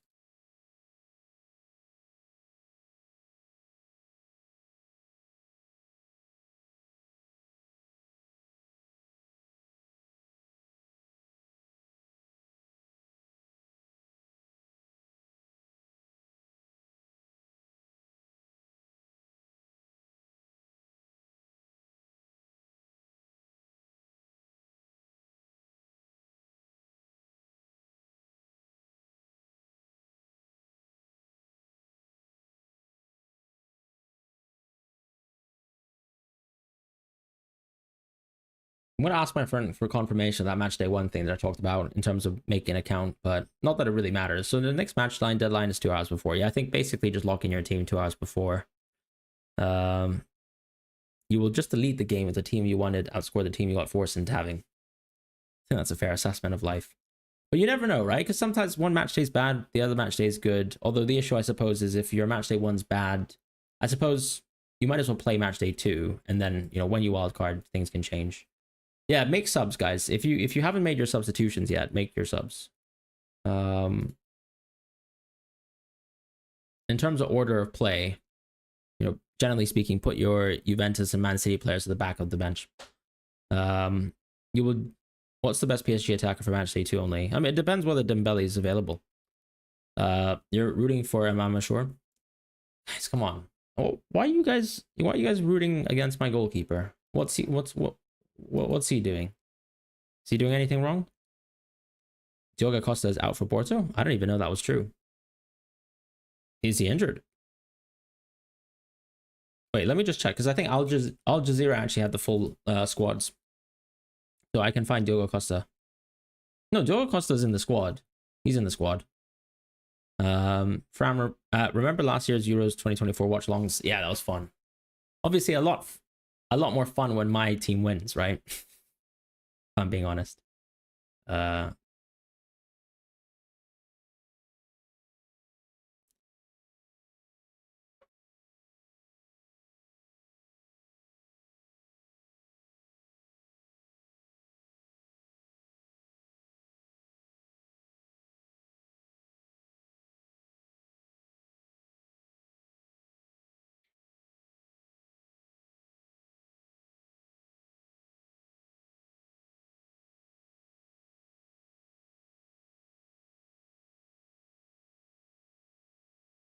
I think my friend seemingly has been able to crack a Matchday 1 thing.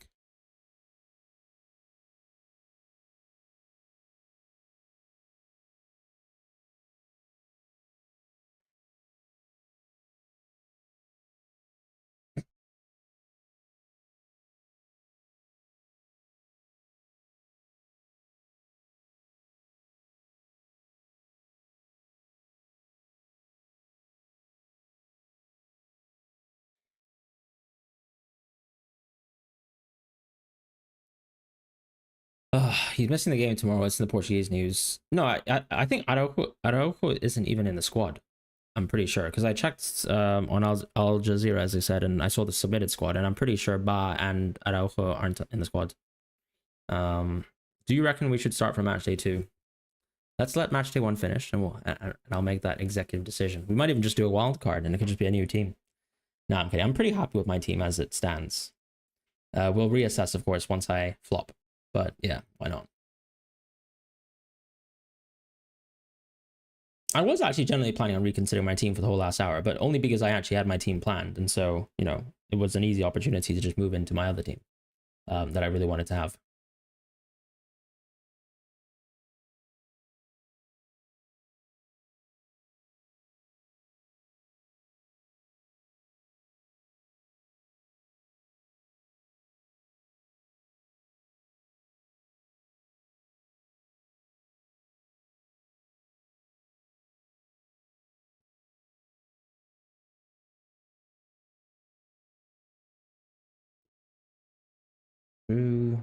Ramos, if Costa's out, for a good pick.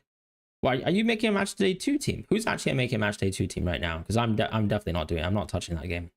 Not touching this game again, at least. Legend Fran, sorry about last man moves. Maybe they don't work out. Yeah, exactly. Who knows? You picked Elise Cap was your camouflage. Yeah, it's not a camouflage. Don't worry. I was actually always going to do Elise Captain. And if it doesn't work out, I won't blame FIFA. I'll just blame myself.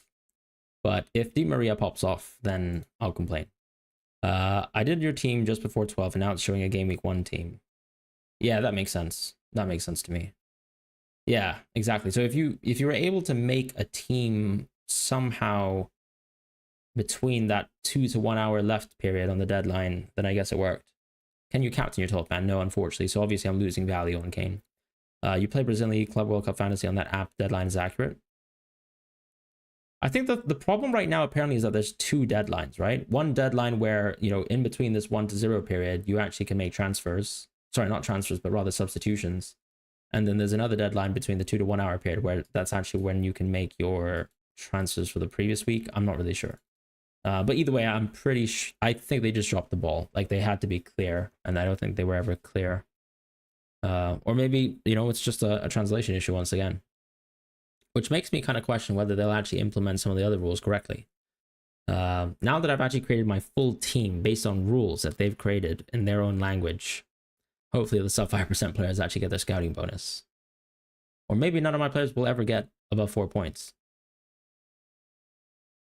So we'll find out. You wouldn't choose any player from Porto? Yeah, like I do think Sam was really good. I know a lot of people have Mora, but like, if I'm being honest, Mora's not that interesting to me. If you're a wild carding in match day 2, it could make sense because actually the fixture that Porto have in match day 2 is like really, really strong. And then equally the match day, like for example, if you look at Porto's actual campaign, it's 2 and 3, which are the better games, right? But yeah, a lot of, yeah, I mean, Mora's overperformed a lot. I know he's had a good season, but still think people are slightly overrating how good he is. And maybe, you know, maybe we're wrong. You're getting rockets on your house. Can you explain to me how that works? Who are your picks below 5%? You don't have any. Ustari, 1. Antonio Silva, 2. Ta, 3. Madueke, 4. Barcola, 5. Pavlidis, technically no.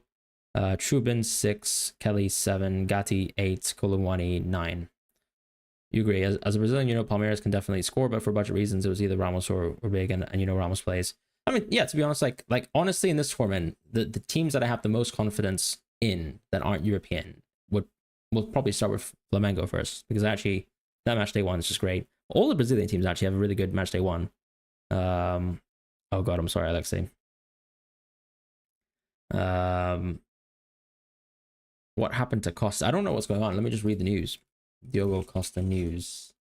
Can't see anything. Is there like a Portuguese magazine?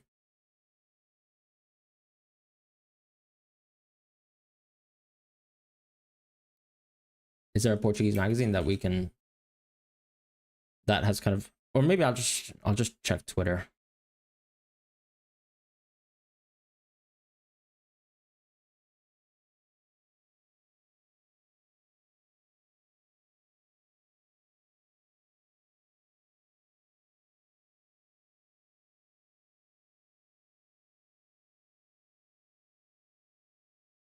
I think Mora scored like what, 10 goals from like 4 XG.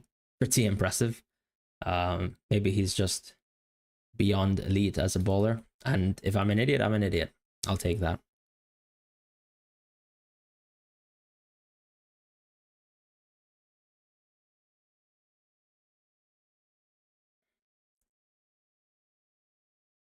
Wait, apparently people are saying that they can adjust their team. I'm confused.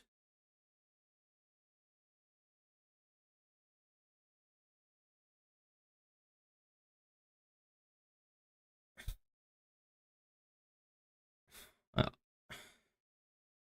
don't really understand what's going on. So you can make transfers match day 2. If I make transfers for match day 2 now, do you think that will change my match day 1 team? Basically, if you guys remember, actually the World Cup was completely messed up, and I'm pretty sure the rules didn't work out as intended. So if it's happened again, then it's probably happened again.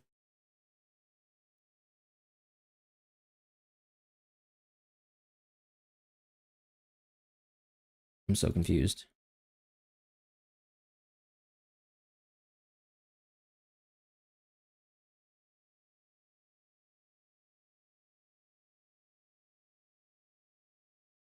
I'm so lost. Someone is saying that you can change. Oh, but changing captains and subs. But yeah, I guess that doesn't really matter.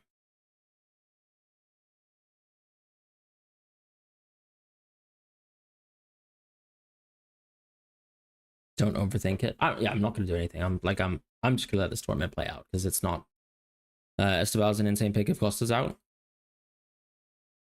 I mean, I don't think goalkeepers have that much influence in terms of goal lines. The Chris Wood of wingbacks. Which Mora we talk about? The one that you spelt correctly. So there's a Mora, kind of like Lucas Mora, who's Brazilian, I think, and kind of like a DM for the team, and then there's Mora, the winger.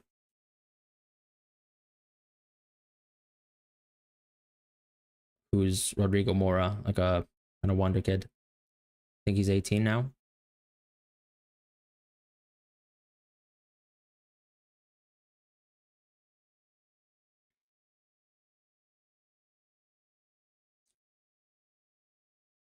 Yeah, you can sub now, guys. So if you haven't done subs, do subs. If you haven't got the captaincy the right way around, get the captaincy the right way around. But yeah.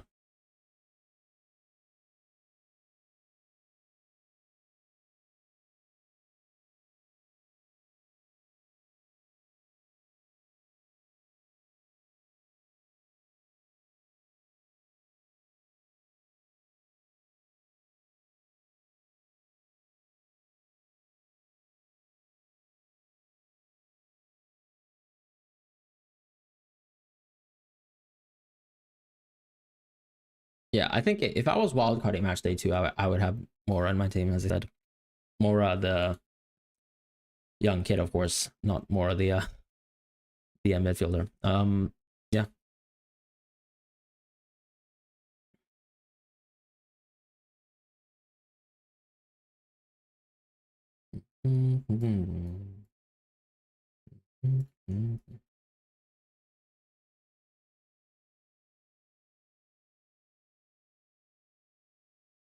Oh, you got both players. Botafogo best team in Brazil. We just signed Benfica number 9 and fucking Korea. Yeah, but I guess you haven't played with them yet, have you?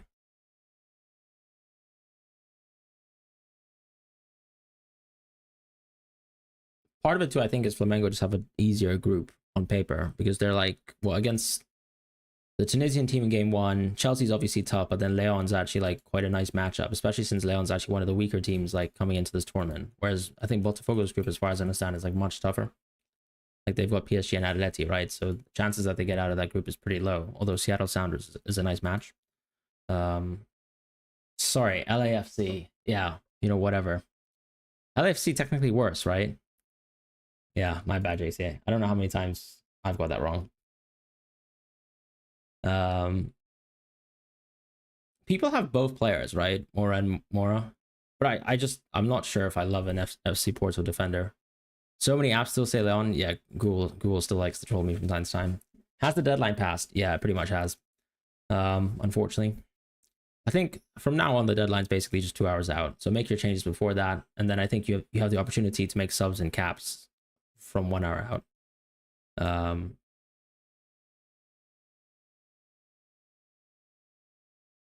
Oh, FC Porto announces that Diogo Costa will miss the match against Palmeiras. That's quite nice.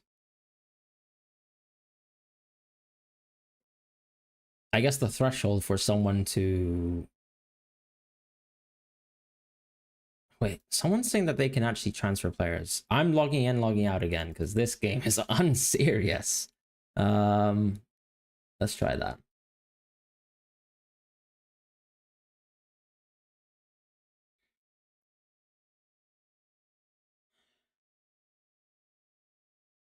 Where are transfers? We're back in the toilet. Oh well, I guess we just have to watch Messi play in 7 minutes. Such a shame. You'll be asleep for the game. Yeah, me too. I'll be going to bed as soon as Ustari concedes. Yeah, I hope it works out actually for all the Brazilian teams. Were pretty fun, and all the African teams as well. That apparently I'm biased against. So, yep. Are you guys gonna watch the game on DAZN? Not that this is an advertisement.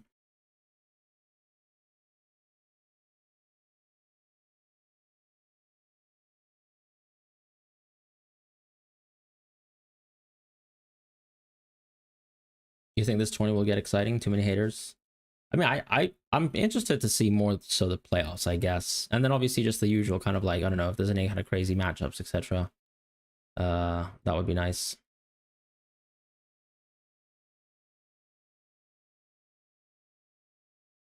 But I think I'm definitely gonna be logging off like a little bit after this, so we'll see.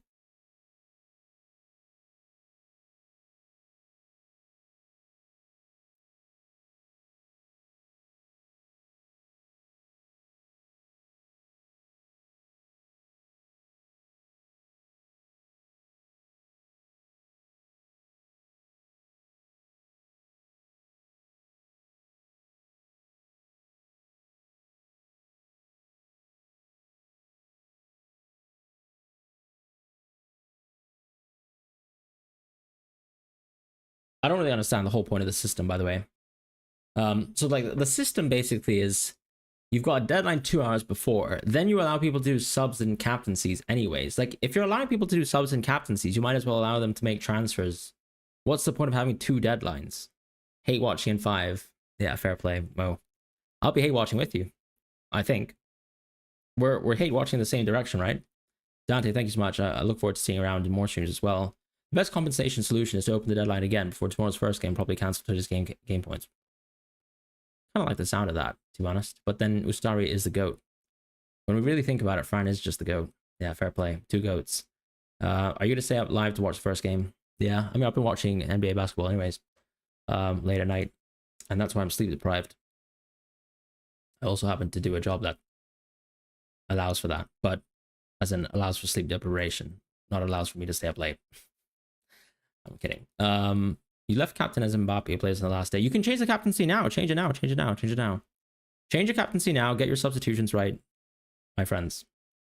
And don't pick Thomas Araujo in your team because he's not going to play for Benfica, like my friend Mo has here.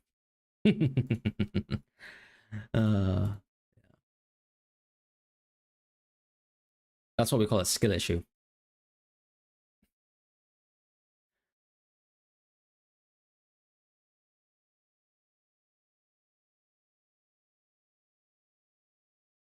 Respect, respect. Fran is the GOAT.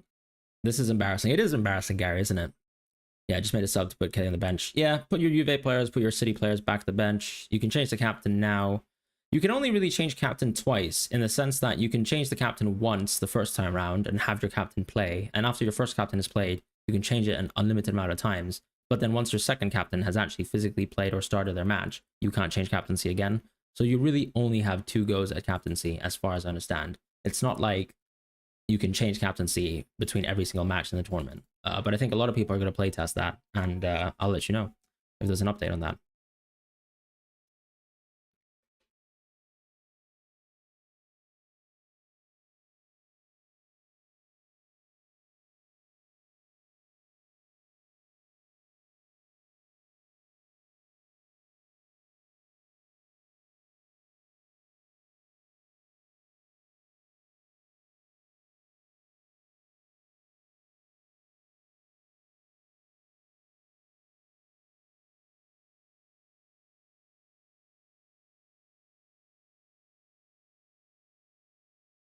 Not your channel, I mean the Club World Cup. No, I get that, Gary. That's fine.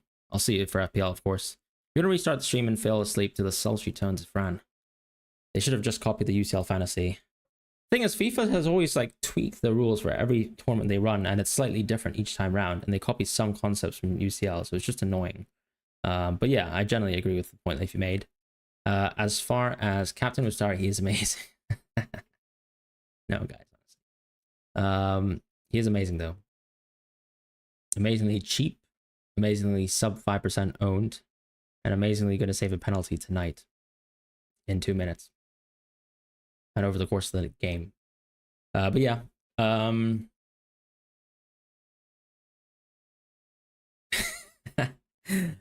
is the opening ceremony funny? I haven't even tuned in yet. Someone do give me an update. I've heard the opening ceremony being described as Bane. I'm not really sure what that means, but no other game has. I imagine it's something to do with the voice. No other game has given us double wildcards though. Not. Oh, you mean the club? You mean the World Cup fantasy? That was insane. You mean like the two wildcards with one, right? Is that what you're saying? That was amazing. I was telling the chat actually that last time round in the previous World Cup that I had fell asleep during the second wild card. So whilst I was preparing for match day 3 with my wild card, I fell asleep during Uruguay Portugal. So I had to force like a -16 because I fell asleep, and because I was in Hong Kong at the time and it was like 4 a.m. So yeah, I couldn't stay up for that for whatever reason. You wouldn't have changed my captain if it wasn't for me. I mean, other people in the chat have done better.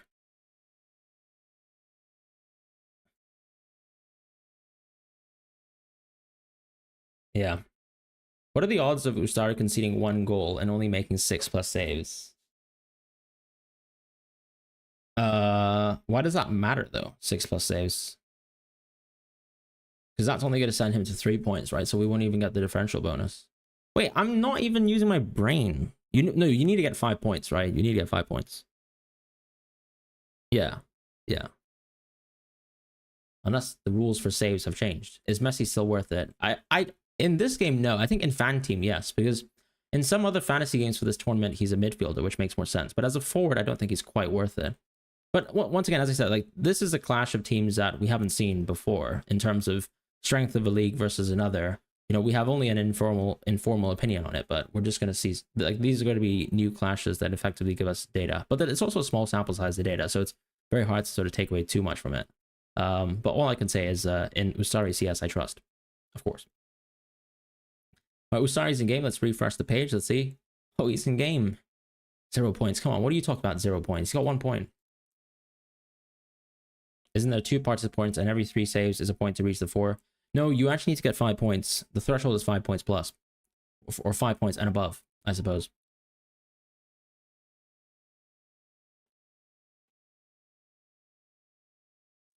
So yeah, unfortunate, but it do be like that sometimes.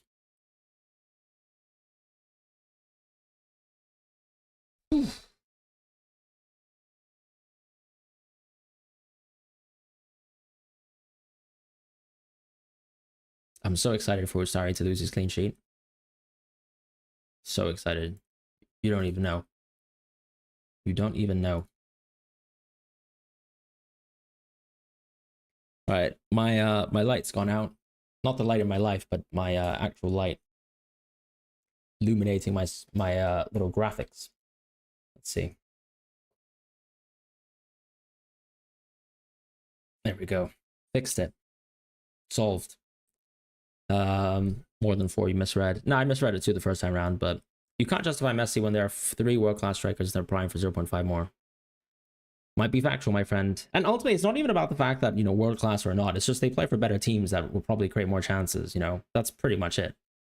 Diogo Costa, selected by 6% of teams. Diogo Costa retired from football a while ago. Sorry, had to make that joke.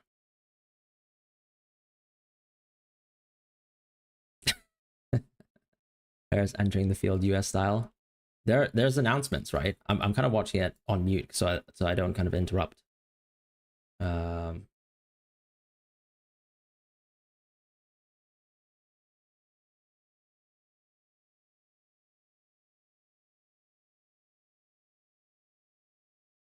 We're actually going to take the Club World Cup seriously. Fair play. We love to see it. This whole time I thought it was 4 points and I've been so engaged. No, but I honestly though, you have to think about it like this. I feel like our brains are trained to think about 4 points from an FPL sense, right? Where in FPL anyways, you're getting less points for clean sheets, less points for goals on all positions. So I don't think it's so bad that it suddenly, yeah, it's become 5+, 5 and 4, 5 and above. So yeah, I think we'll be fine. Like there's a lot of possibility for people to hit past that threshold. Not necessarily Ustari. My season-ending rank for FPL was the worst that I've ever had, and I'm not so proud to say it was 208,000. So it was pretty diabolical. And I'm looking forward to the next FPL season to get rid of that in my life.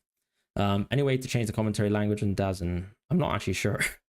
Just funny that you must have read the rule 5 to 10 times and never noticed more than 4. Yeah, sometimes I even think that they might have tweaked the rules. I don't know. I mean, I could be wrong, of course.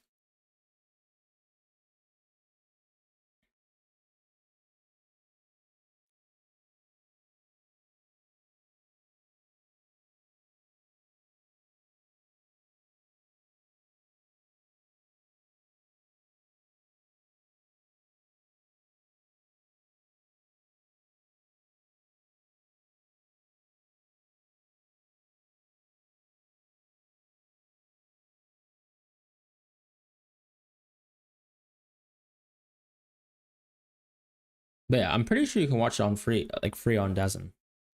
For anyone who's actually interested.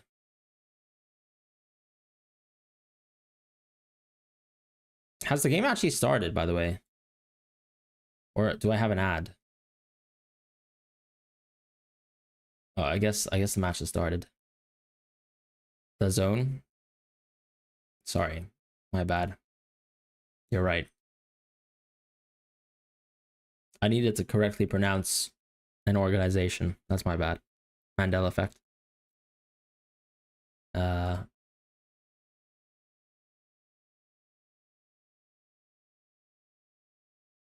am I watching an ad? Hello? The game hasn't started. You have to respect it. You have to respect it. To be fair, now that Americans have claimed football, otherwise known as soccer, we're not allowed to have matches starting at the right time because that's a very American sports thing. I don't know if anyone's watched basketball or NFL, but yeah, games do not start on time for reasons that are unbeknownst to myself. But that's life, you know. You just got to roll with the punches. Your fault for tuning in on time. Here, have an ad.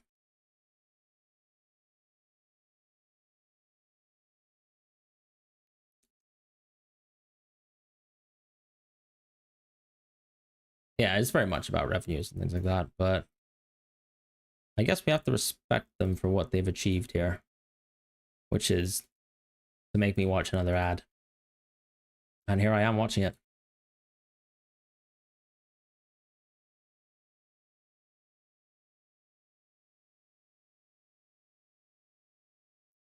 Let's go, Al Ali. How many Egyptians are in the chat? Curious. Who actually support Al Ahly? I know there's some people who hate watch Al Ahly, but it seems like there's plenty of Al Ahly ownership. So yeah. All right, we got a little shot of Messi. All right, Messi's moving. He's alive. Fair enough. He's breathing as well. Full match is gonna start. Messi core. My God, we started the match 7 minutes after scheduled time of arrival. Oh, it's looking like a pretty good start. You're from Tunisia and you're rooting for Al Ahly today. Yeah, to be fair, it makes sense, right? If you're based around Africa, I can actually understand that. Makes sense. They'll probably give us ads during water breaks. Oh, no, definitely. I'll actually be interested to see how they squeeze that in. And I'm sure there'll be someone online, you know, will just get extremely upset about it. You'll be hate watching Esperance. Fair. Ooh, Inter Miami's on the ball, baby. What do you guys think about the view? Because I think the view they have of the match is a little bit more zoomed out and a little bit more like angled, right? In terms of the broadcast. I actually quite like it because you actually almost get like a really good tactical view of the game. Yeah. Or am I crazy? Is it too late at night and I've suddenly forgotten how football matches look like? I'm pretty sure the angle is a little bit more like zoomed out. Kind of looks like a co-op game on FIFA. Maybe I've been watching too much football on Football Manager and I've forgotten. Oh mate, some wonderful football from Inter Miami putting the pressure on. Come on, lads. Go on, Ustari. Away, Ustari. The international baller that is Ustari. You know, Ustari gets points for just breathing.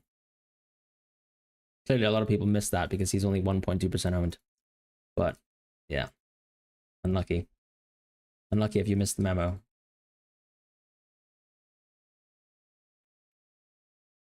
I need to figure out a way to look at the chat a little bit better. Oh,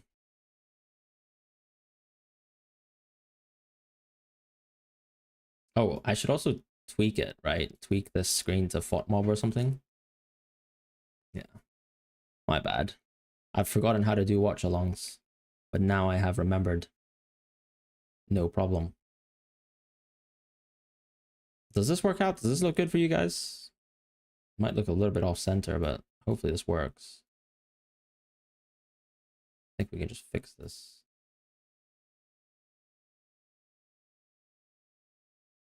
That should work quite nicely, I think. I would think, at least.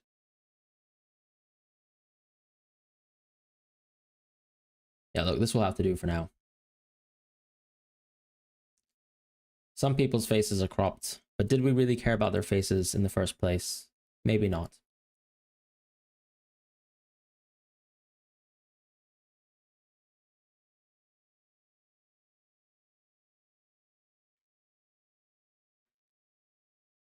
Didn't expect for red and pink to be that easily distinguishable. Yeah, it's true. You can see all 20 outfield players. They'll probably give us ads. Yeah, I think the view is nice. Quite like it.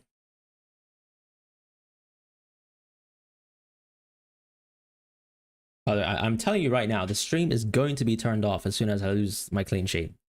I'll just be real here.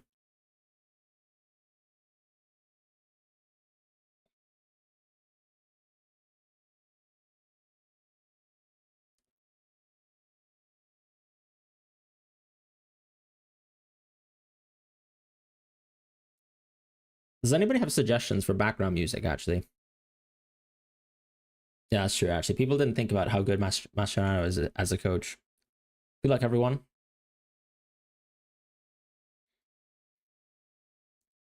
Well, that's 4 minutes keeping the clean sheet. I think we'll be fine, guys. No problem. Sorted. I'm telling you, the home team buff is massive. Feeling the pressure here. Lots of great fans. I'm watching football muted, which I actually quite like, by the way. Is that a goal? Oh, mate, come on, just score into Miami.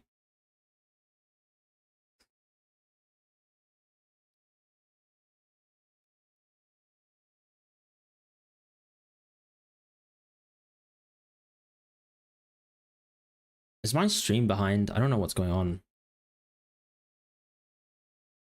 think my stream is behind. Let me refresh that.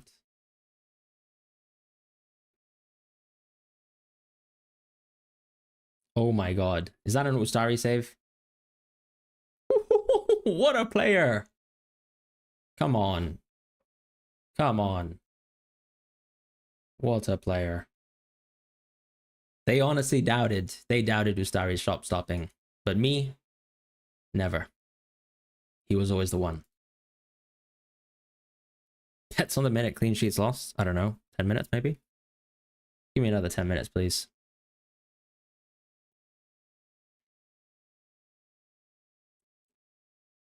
The save is taken out for offside. Yeah, come on, guys. Come on. It's never going to be onside. So obvious. Why would Inter Miami play anyone offside? Have you seen Barcelona play? It's just part of the strategy. Maybe a Busquets long ball ping. Love to see that.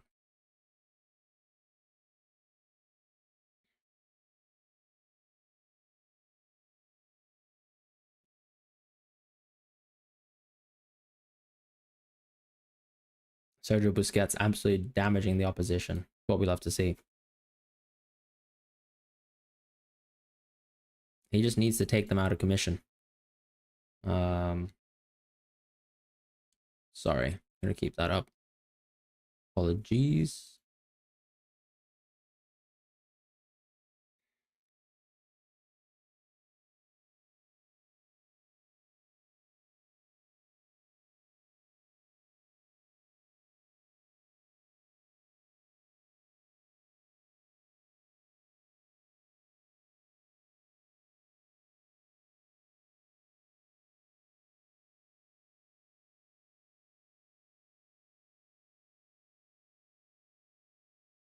Wait, what? Is that what I think I'm seeing?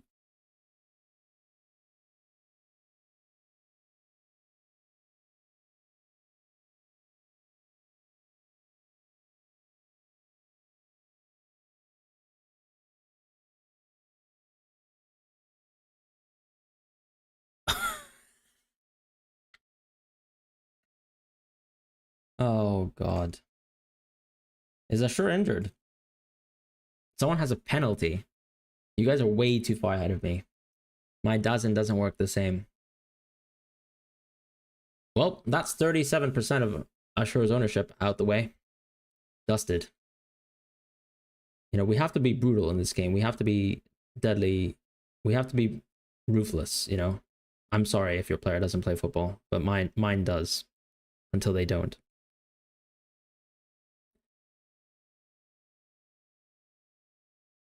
Where's the penalty? Am I lost? Oh, maybe the penalty's here. Oh, God, is that sure going to score? Hopefully not. Is this a penalty? Oh, it's a good save. That's a real save now. That's one save.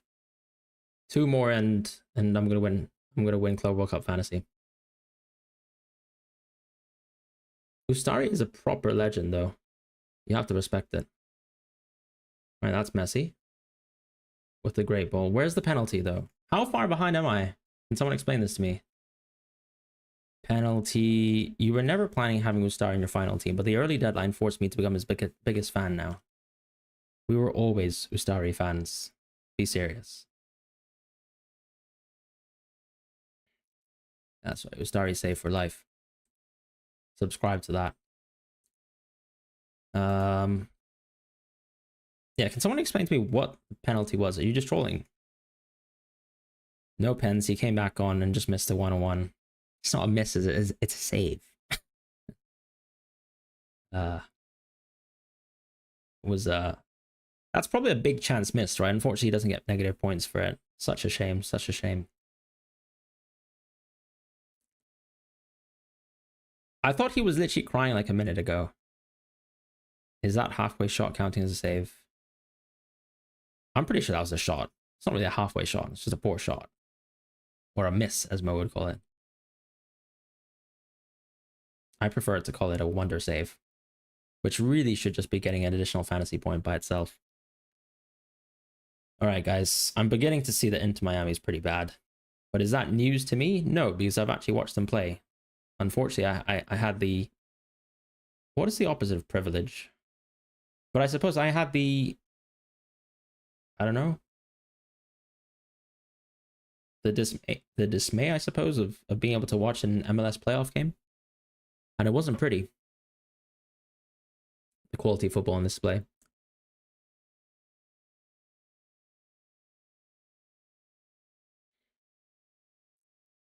Come on. Great touch.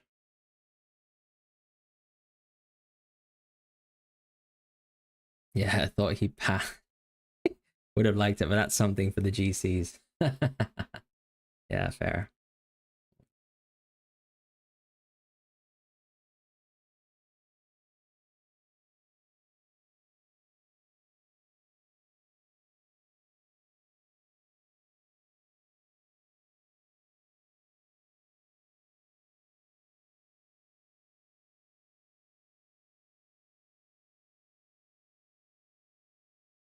Right, Inter Miami's on the ball. Suarez is completely washed. That's not news.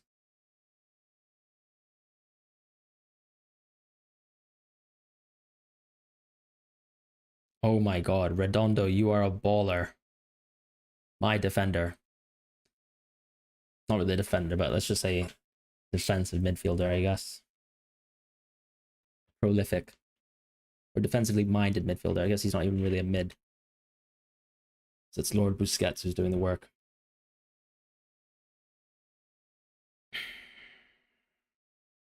Why is... What am I watching here? Fair play. God, some of these wayward passes. I mean... Anyways, we survived 11 minutes. 9 more times round, and I would have my Ustari clean sheet laughing to the bank. Just pass the ball to Messi. It's that simple. I'm pretty glad I didn't put Messi in my 365 team, to be honest. I think I sure it's done, guys.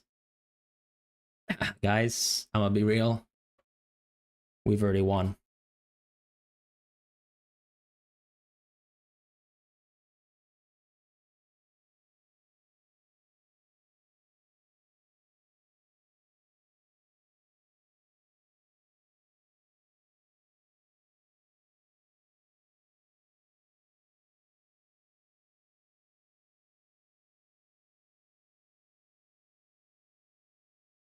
I feel pretty bad for Ashur.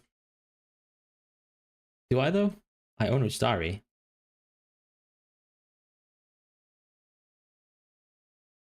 He does feel like... Yeah.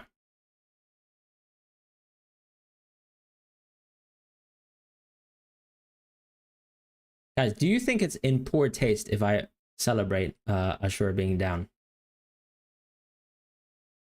It's nothing personal. It's just fantasy, isn't it? I don't know. Let me know.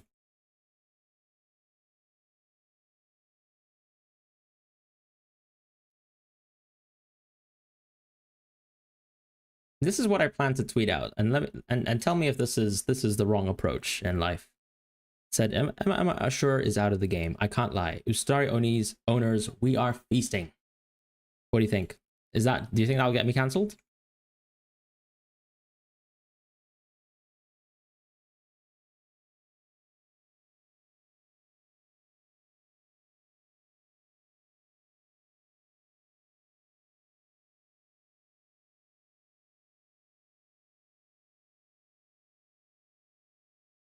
Zizou is a very good player by African standards.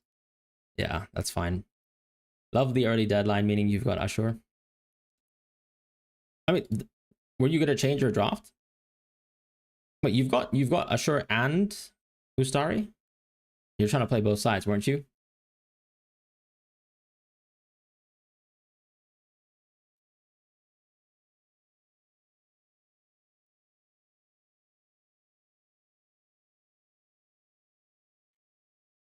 I might as well celebrate now because I'm pretty sure I'm not gonna get the clean sheet anyways. But if I celebrate now, it's a dub. It's a dub.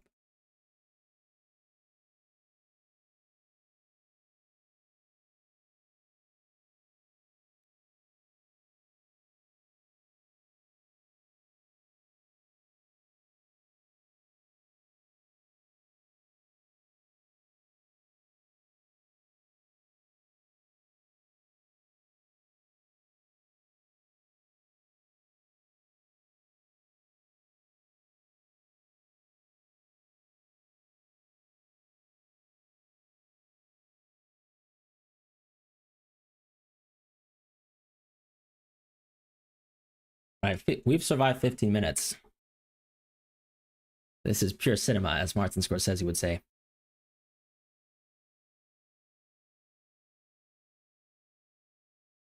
I'm gonna have to stick it out.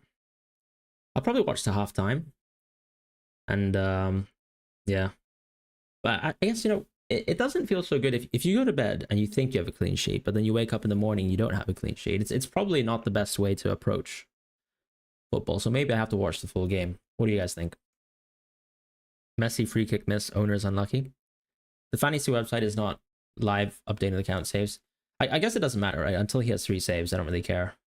And I guess what happens is they have like a stat provider or an aggregator almost, and then they just update that a little bit later in time. So I think like whilst the point system won't update live, you will still get backdated points. Oh, but I kind of see what you mean. So I guess if someone wanted to do like a real-time sub, they might actually miss out on the opportunity to do that, right? Also, can someone check in the game right now? Are you able to actually make substitutions? Like, are you able to make substitutions for a player who is already in the game or something like that? And can you continue to make substitutions now that we're... Why is this guy asking for a card? Shouldn't he get a yellow for that? Or is that, what, international football, different rules? Or is that just, that's just a Premier League rule, right? Or am I crazy? I think that's just a Premier League rule.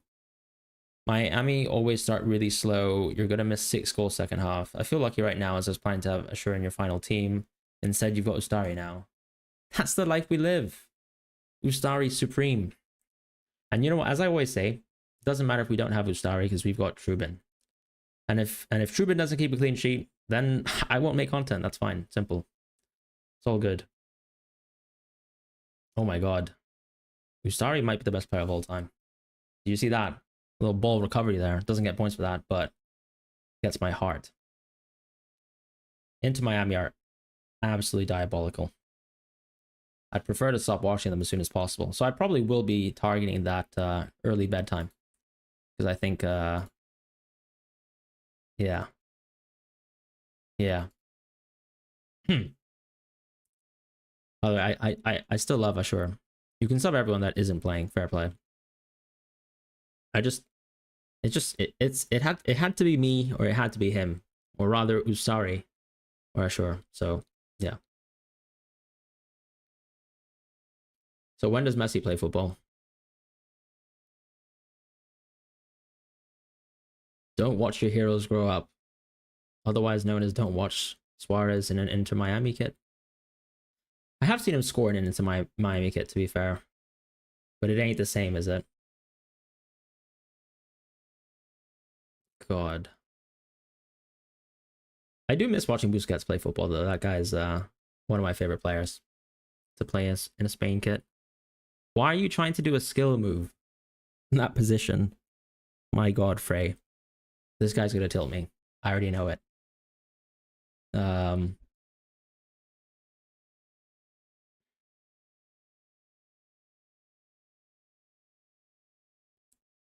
One of the things I hate the most about football is when I actually don't know all the players.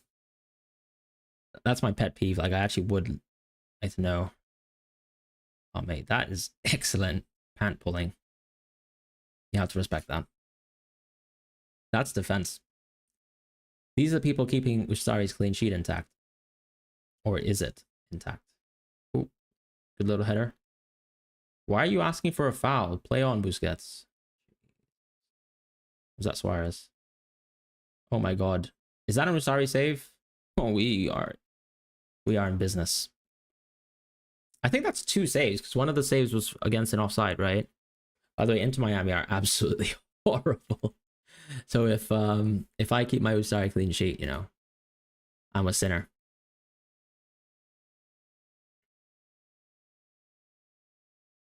By the way, Sinners is a fantastic movie on the subject of sinning, sinners, and all that stuff. The Ustari hole is loading. We've only made it past 20 minutes, and we've been put under severe pressure, despite the best player on the enemy team actually already being already being taken out of the game. So it's not looking good, Brev. But until it isn't, I guess it's not over until it's over, right? As they say. So, oh my god, Messi's still good at football. That is crazy. What a through ball. Shocker. Do you guys still have Messi in your top 10 wingers list? That was a subject of controversy, I believe, earlier this week. I don't know if anybody wants to chime in there. With the CS, he'll have 10 points minimum. I mean, he's on track to getting 3 saves. So that's 3 points. And then he's going to get a clean sheet. So he's going to get 8 points. You might be right, my friend. Let's go. There's a poll. That's woke nonsense. DAZN. Sorry. I'm not sure I want to be asked questions when I'm watching a sports match. Yeah. Absolute woke nonsense from DAZN. How do I even get it out of the way? It's like literally blocking my screen now. Oh, God, I've made a huge mistake. I don't want to see the fan zone, guys. This is not funny. How do I remove it? I'm actually deeply upset right now.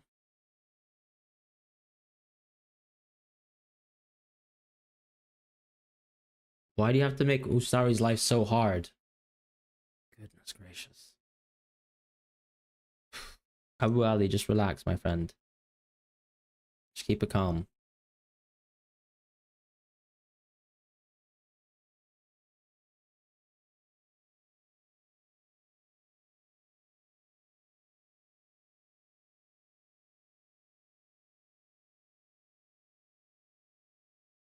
By the way, if we actually get away with this clean sheet robbery, I'm going to laugh to the bank. Can somebody just take like a really poor long shot? Thank you. Oh my God, what a clearance. What is wrong with Inter Miami?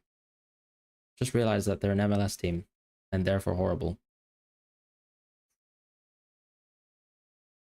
Generally, I actually feel like we're going to give them a penalty. That was an interesting shot.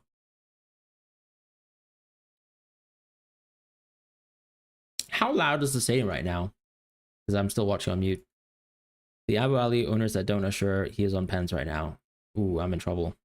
Why was there no cheat sheet for defenders? I think, to be honest, the most sensible sort of logic was actually just going for attacking fullbacks, which I think were super obvious, or then obviously the players who are sub 5% owned for really, really good teams. And I think it was really hard to kind of suggest doing a cheat sheet, knowing that a lot of people are going to, you know, fluctuate in terms of ownership. So I didn't make a defender cheat sheet because of that. But I'll be doing a cheat sheet that includes defenders from this point in the tournament going on, right? I just haven't had too much time this week, but more content will be with you guys and defenders as well, specifically. Porto triple up coming up. I don't have any Porto players myself. A lot more Al-Ali fans. Fair. Usari will save the pen. I agree, Cosmin. Fabian Hernandez. I'm a Real Madrid fan. Families from Madrid and all. Or rather my father's side of the family. But I'd like to say I'm unbiased. So we're not a very good team, but I'm optimistic that Xabi Alonso will whip us into shape. And, you know, some of the transfers we've had are, I think, pretty transformational. So I hope we come out looking like a pretty good team. And I think equally this tournament is going to be a good test for, you know, what Xabi Alonso wants or sees in the team, because we have most of the players fit. We'll have to make decisions in terms of, you know, what to do with Rodrigo, Suarez. My God, football's gone. Oh my God, that's the worst tackle in the world. Yeah, I'm not getting a clean sheet from this game. 90 minutes of this, no chance. I'm going to bed.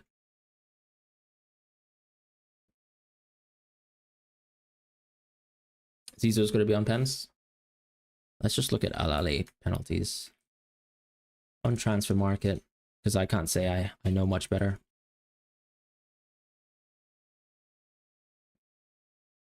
I don't know. Are we sure? Because it seems like Abu Ali actually took a penalty this year. Let me see if who was on the pitch in that match. We probably don't get that level of data though. Yeah, I can't see it because I think transfer market probably doesn't have that detail. I don't know. There's quite a few midfielders that seemingly took penalties this year, but I could be wrong. Maybe I could go 1 year behind and just double check.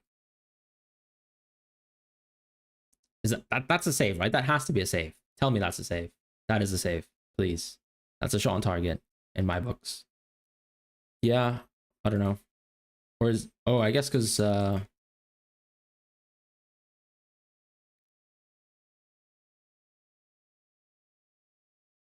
actually, Zizo has taken penalties. My bad. Because obviously, like, yeah.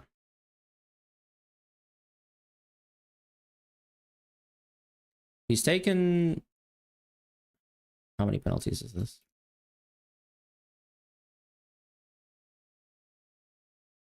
No, he hasn't taken penalties. Sorry, I'm just waffling now. But yeah, no, it doesn't seem like he's taking penalties. But I don't know, Mo, you might know better than me.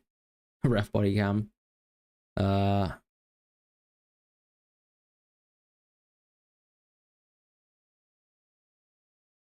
that actually was a decent curler from Frey. These guys total vibes. In a bad way. Oh, sorry, that's my little...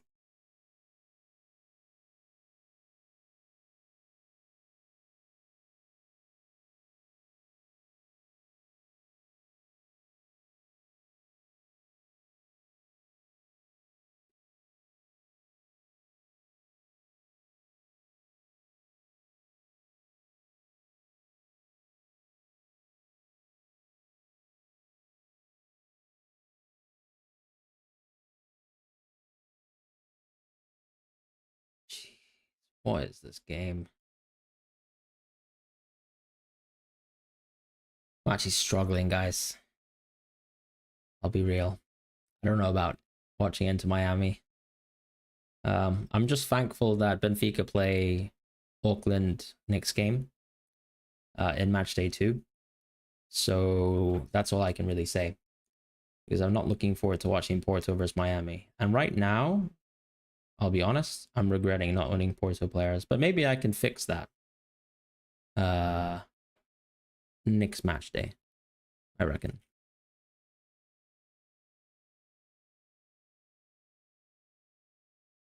The most important thing is that Ustari's on 1 point, right?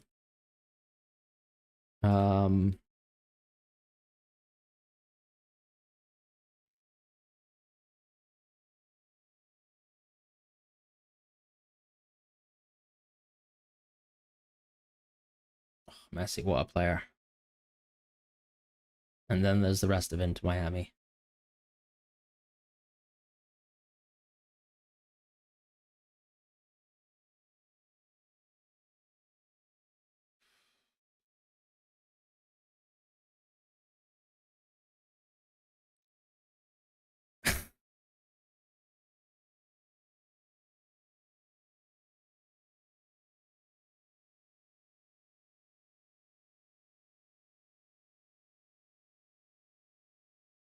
You know, at least Inter Miami have the ball.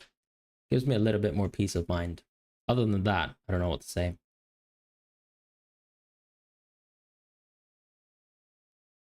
Nice little try from Messi. Oh. Yeah, the amount of breakaways that he's going to pull off in this match is actually giving me some genuine concern.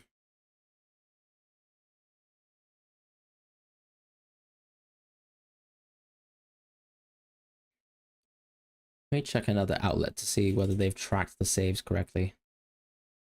Surely that's 3 saves, though.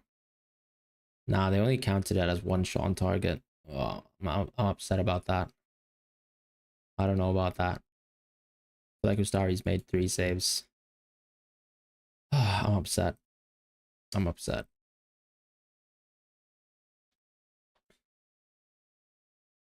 Falling asleep as well. I'll be real. More breakaways, more saves. Yeah, also more chances that I cry. More breakaways, that is.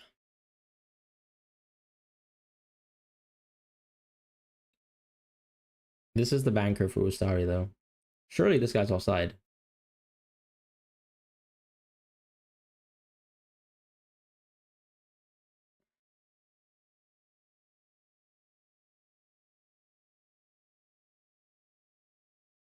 Is he onside?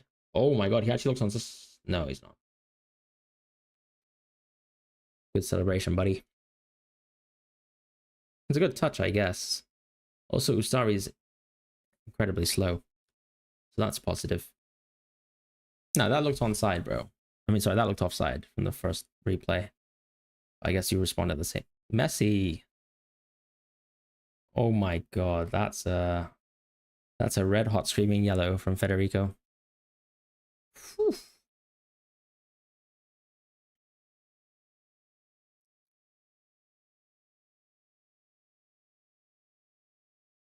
I don't know what to say.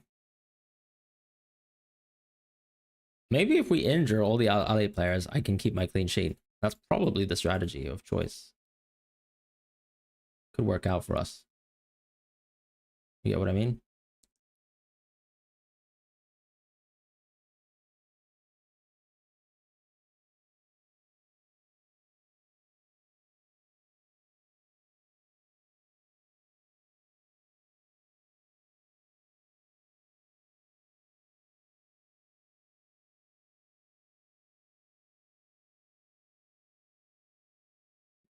General Ustari is at the wheel. That's a free kick. It's a pretty long loaded free kick. Oh my god, that is an Ustari save. That's what I'm talking about, my friends. Woo. That's an absolute peach of a save.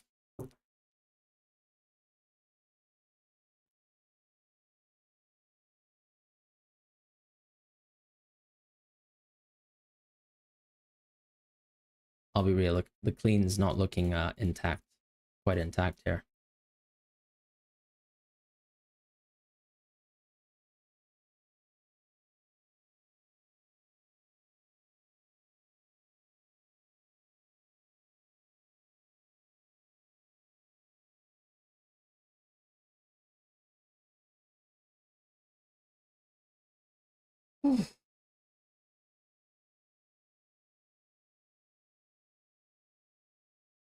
Are you... Ustari is an actual god. Absolute god. Mate, he is a god.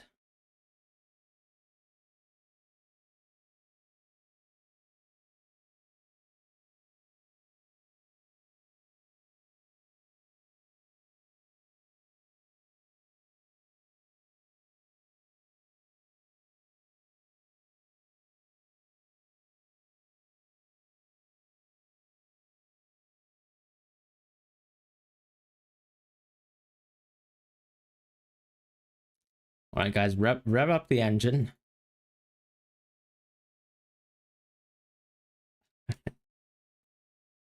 I'm gonna be honest, Inter Miami are so bad. Can you believe some people actually picked Messi? Oh. Oh. All right, back to being serious now.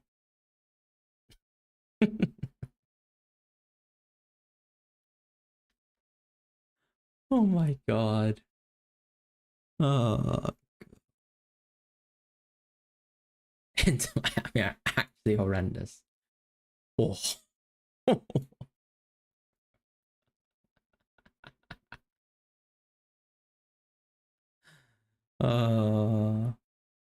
Oh man.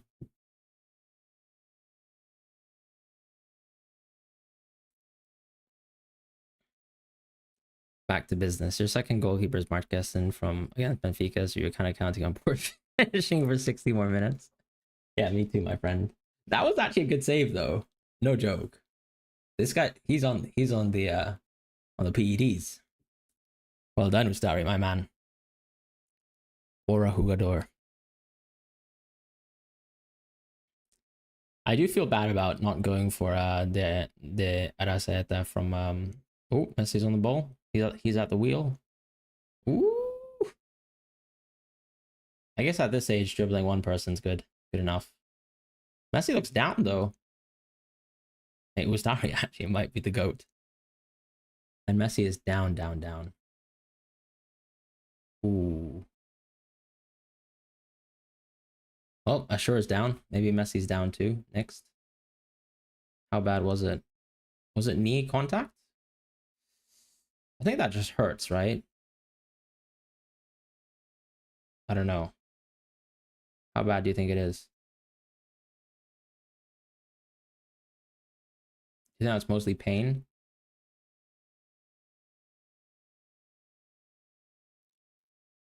Yeah, guys, I'll be honest. I don't have the heart.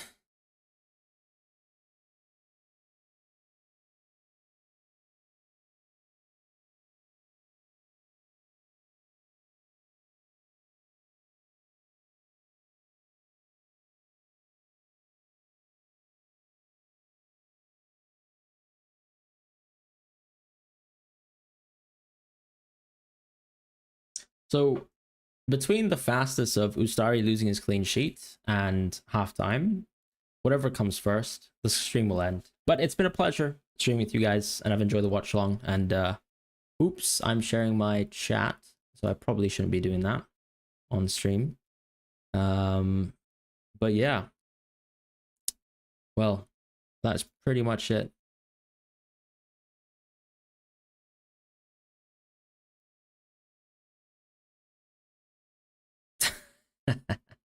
You guys didn't see those messages. It's fine.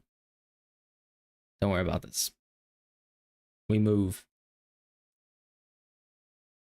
Right back to the zone.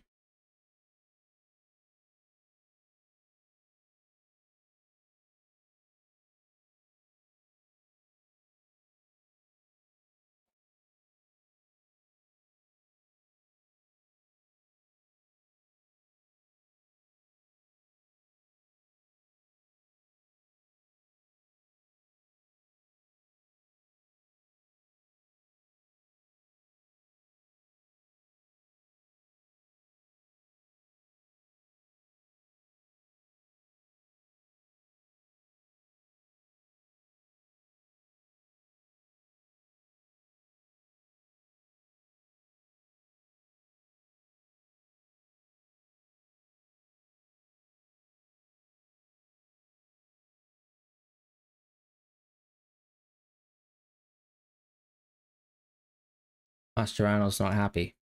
I can't lie. Neither am I. Messi's alive at least. So that's a positive. Oh, Messi's got the ball. He's at the wheel. Been fouled. Is that player going to get a yellow? Nope. No Messi tax.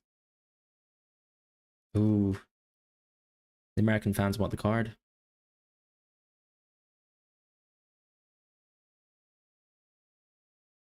It's not even that bad. I think it's fine. Actually, yeah. I'm not used to a football game where people are allowed to like just wave their hands in the air and ask for a yellow. Too much. I'm like PL pilled almost. If I could say it like so.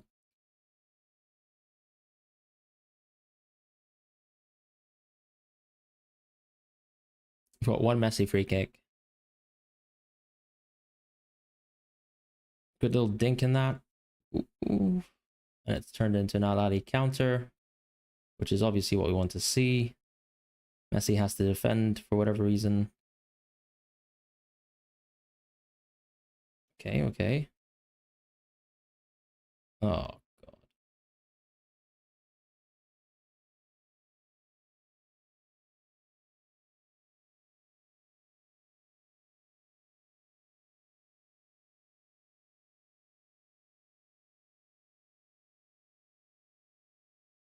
Not even quite sure what's going on because I have my audio muted.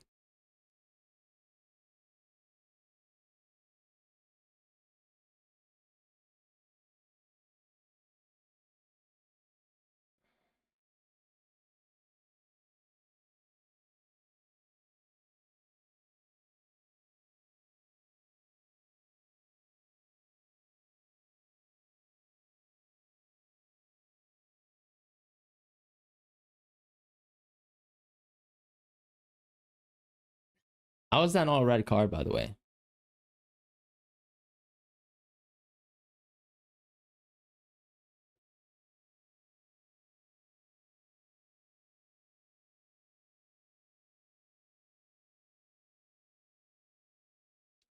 Not that I'm complaining, of course. Do I trade? Not really. No. Very lenient by the ref. Yep. I've bought the refs, guys. Just want to let you know in advance.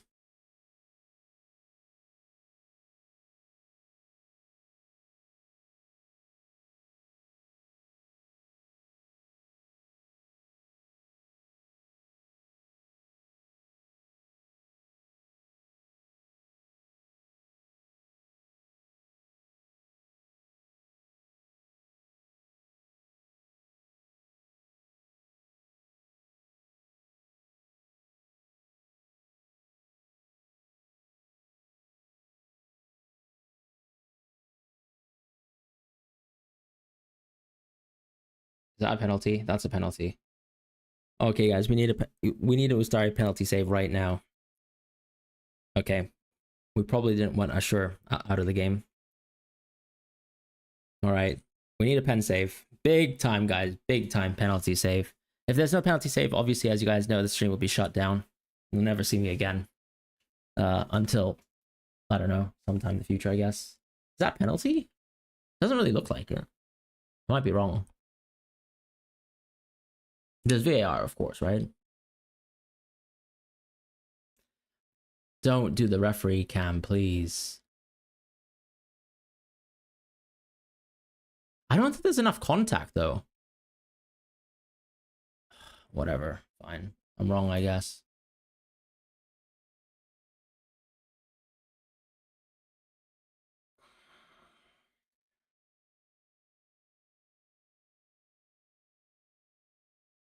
All right. I'm going to watch the penalty. It's not looking good, Brev. It's not looking good.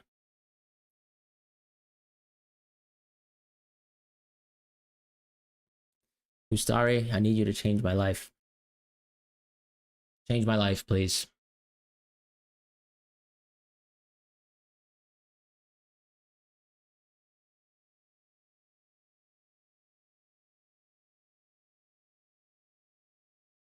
Oh, I think this is going to be a miss. I'm kidding. I don't even know. Oh, God. Penalty save! Let's fucking go! Woo!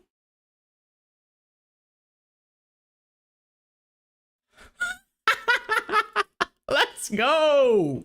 Let's go!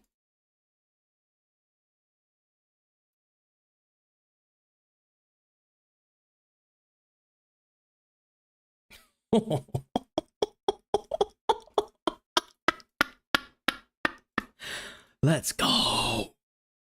Huge. Huge.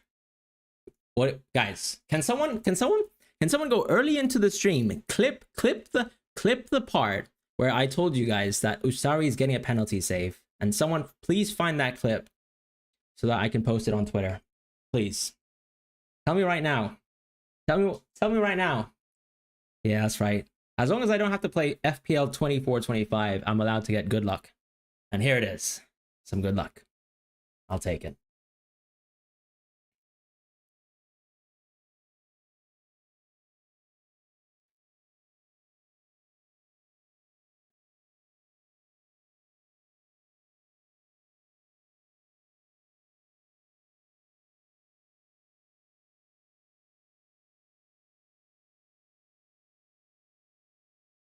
Life is so good. Life is so good. It's not even funny. It's not even funny. Can somebody please find the clip? I'm begging you. Make me happy.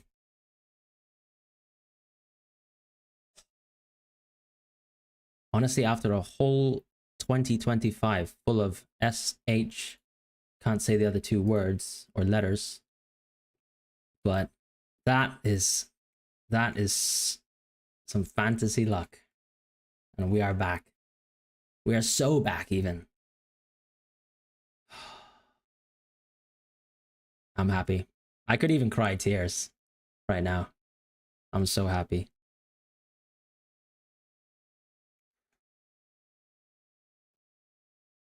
Let's go.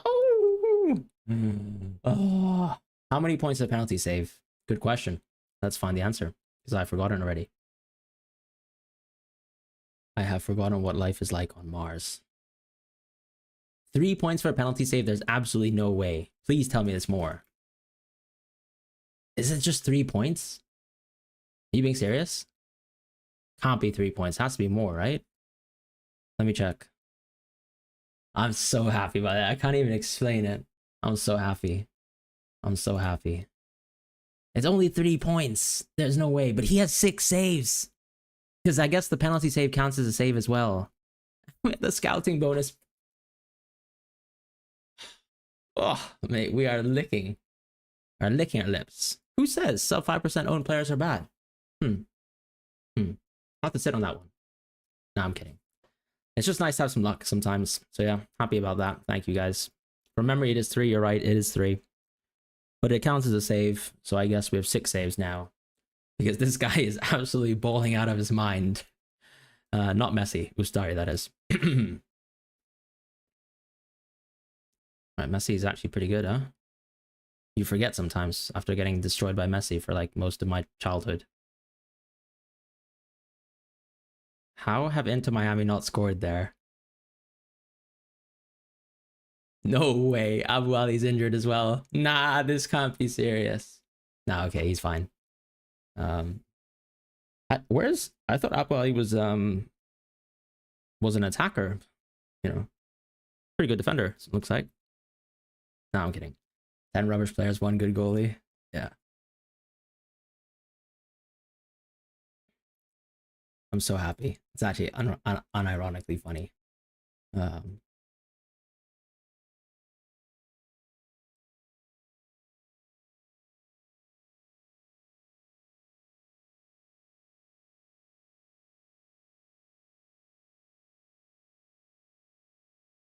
yeah, that is absolutely amazing. And we'll take that.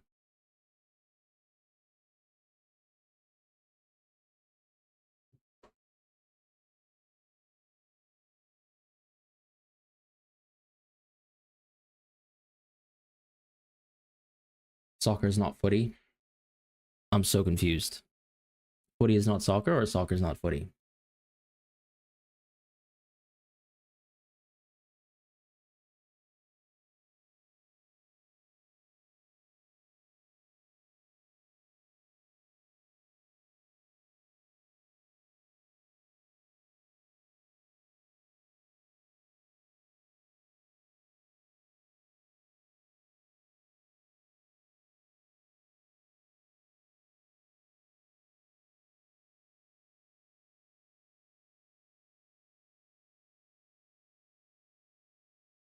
I respect it. Mascherano thinks, how am I going to beat Al Ali? I'll injure all their key players.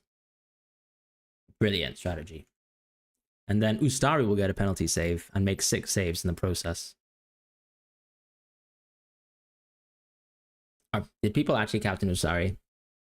I've made a huge mistake.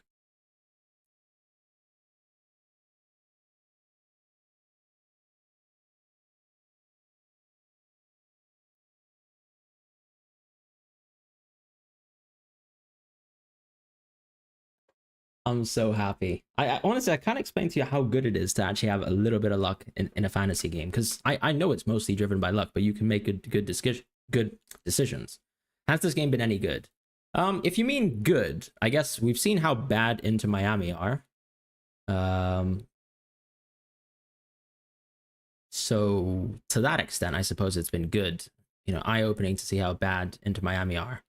Ustari's made a lot of saves, so to the extent that I own Ustari, it's been amazing. Now, as far as everything else, I would say, yeah, I mean, Al looked pretty impressive, but let's be honest, the football we know wasn't going to be great in this group. So, yeah, and it's nice to actually get some good luck in FPL. Not FPL, sorry. I'm not allowed to get good luck in FPL. I forgot about that. But it's nice to get good luck in a different fantasy game of choice. So I'm so happy.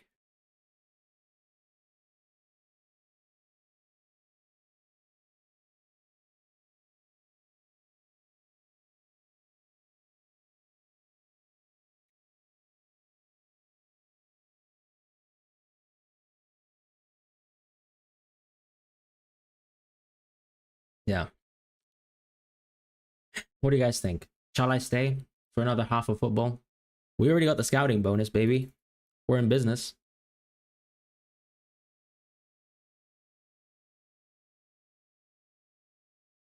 Sir David.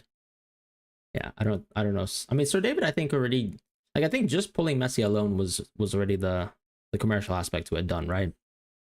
They don't actually need to be a serious football team, and it's kind of hard to construct a serious MLS football team because of the cap structures that they have. Um, yeah, it is impressive. Obviously, it's luck. Ustari, all jokes aside, is an actual legend, mate. This guy he's an absolute legend. He looks like he could be a war general somewhere, retired one that is. But instead, he's actually out here making 6 saves and a penalty save in the process. So thank you, sorry. Love you. Within the league, is it possible to view other people's teams? I'm not quite sure, actually. Let's have a look. So if I go into my league... Yeah, it seems like you can. Yeah, you just click on someone's profile and that's it.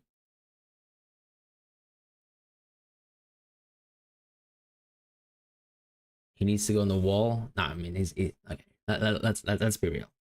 I've had better luck in different fantasy games. He's not going the wall for one good hole, but I needed this for a little bit of fantasy enjoyment in 2025.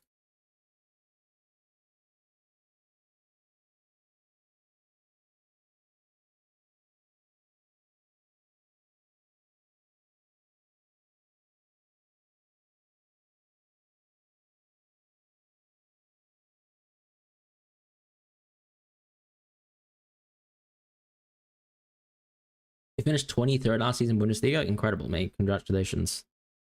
Um, I think we have at least 2 goals. Yeah. I mean, honestly, like, as much as I've criticized Inter Miami, I guess, like, I wouldn't say Al Ahly have been that impressive so far.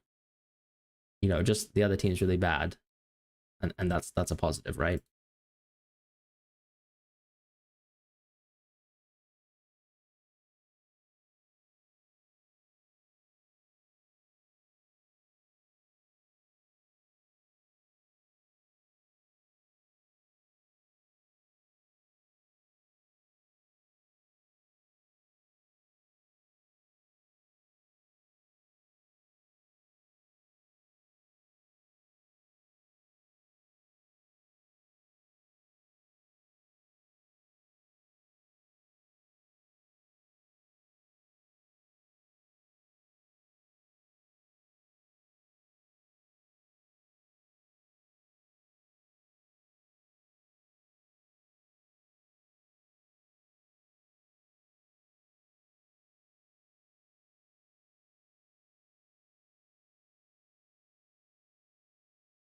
So happy.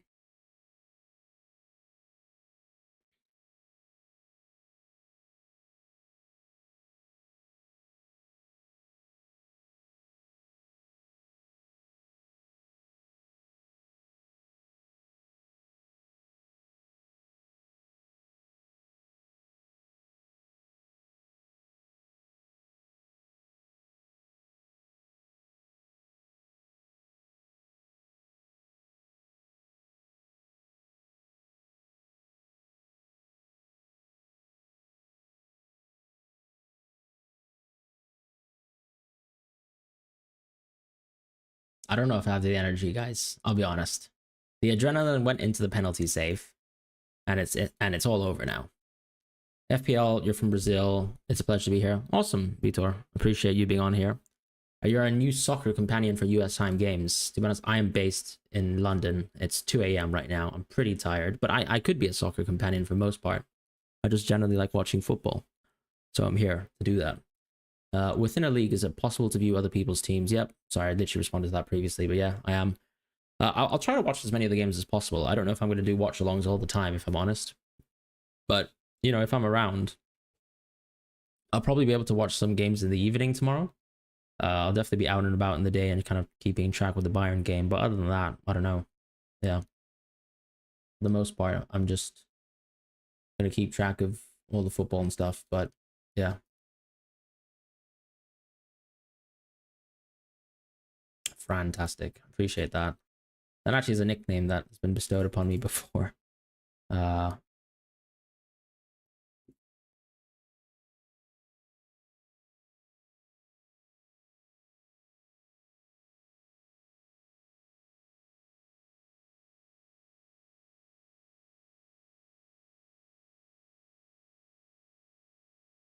Wildcard match day 2 or 3. I'm still angling for a match day 3 wildcard as things stand. So we'll see, obviously.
So I'm just kind of responding to tweets now whilst we're on the kind of off time.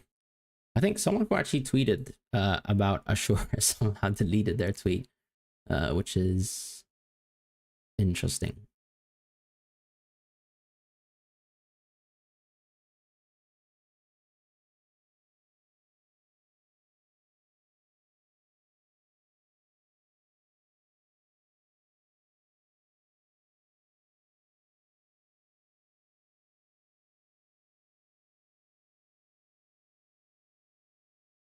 All right, we are back. This game is so easy. We are currently top 1-2% in all time. True story. We could be on the verge of history, my friends. Wonderful stuff. The beauty of playing multiple fantasy games. Yep, I've literally read that before. Are you? I'm in your league, I guess. You're lost so far. I mean, look, things will change so much. It's fine. Like I'm most likely going to not get any points from here on out, so it's fine. All clubs here from Brazil, like Palmeiras, Flamengo, Botafogo, Fluminense. For us here, this tournament means, yeah, no, I think what's nice actually about a lot of the Brazilian teams, like Botafogo, Palmeiras, and Flamengo, actually have really good match day 1 games. Because it's very difficult to win the Libertadores. Yeah, my club, Atletico, MG loses. Yeah. No, I hear you.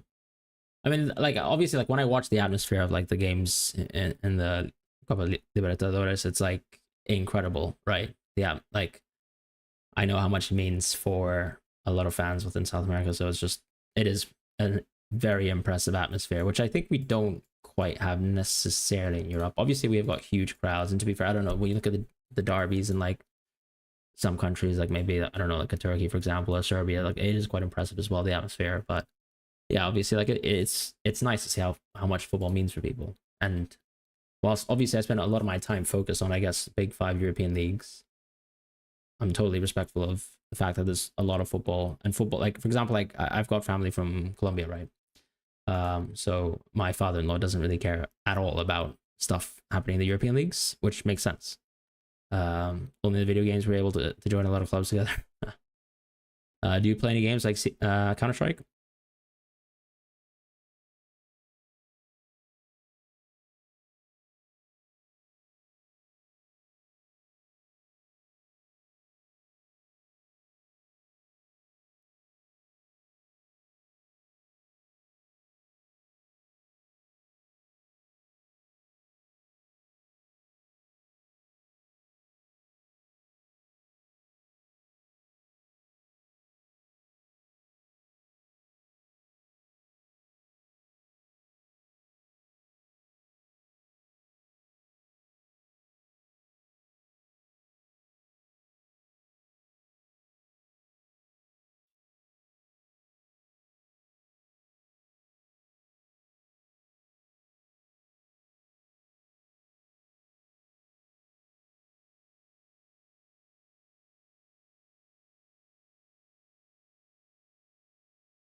Ustari, what a legend. What a legend.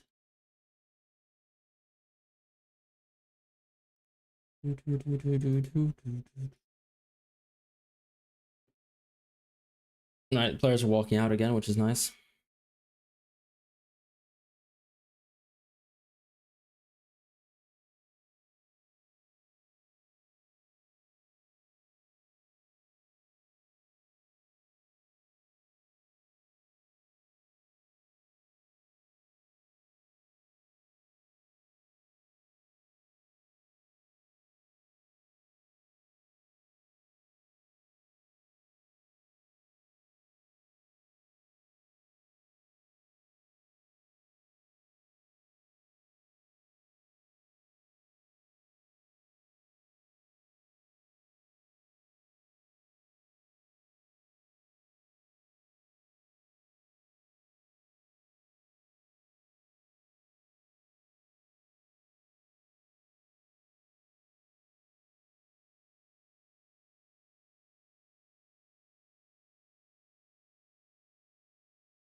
This is probably the highest attendance the tournament will have until the quarters. I mean, you never know, right? Because usually, for example, like when you have like a lot of these big teams going to America, actually the viewership tends to be extremely high. But then at the same time, I guess, a lot of people should want to have, spent money to watch Messi play. So it's an interesting one. Maybe you're right. I guess, when it's like finally we have some big matches, we'll see a little bit more viewership. Equally, I don't know. Like, America just hasn't really organized football games in a great way.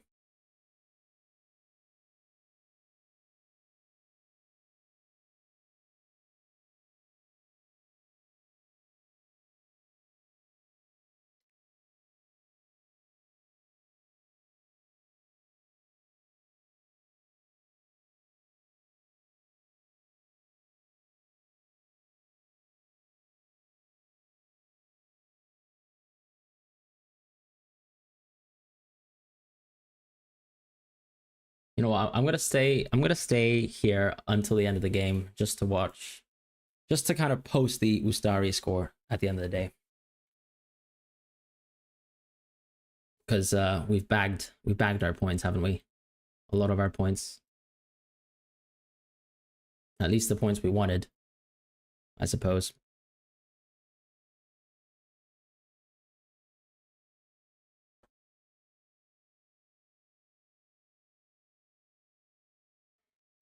I really want the clean sheet now. I mean, we're halfway there. Why can't I? Why can't we keep the clean sheet? I guess.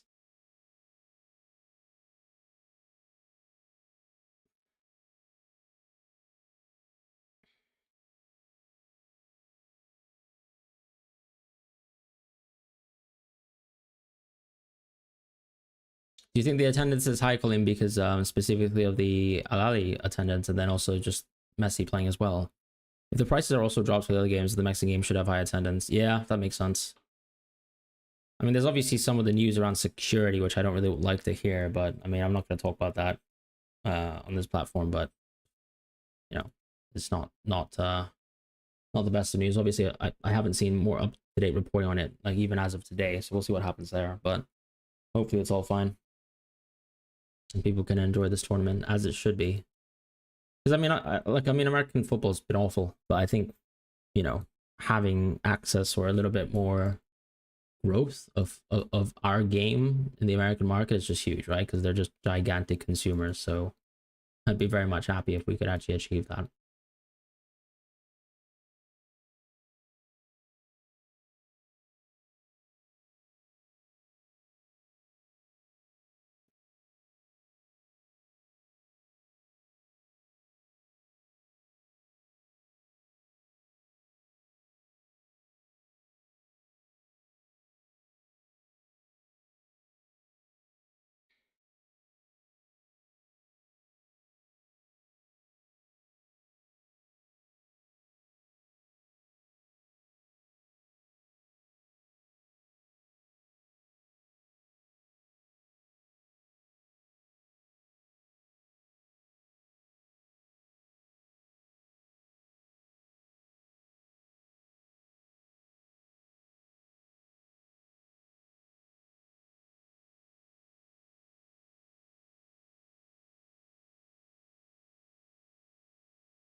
All right, we're back with the football. Sweet.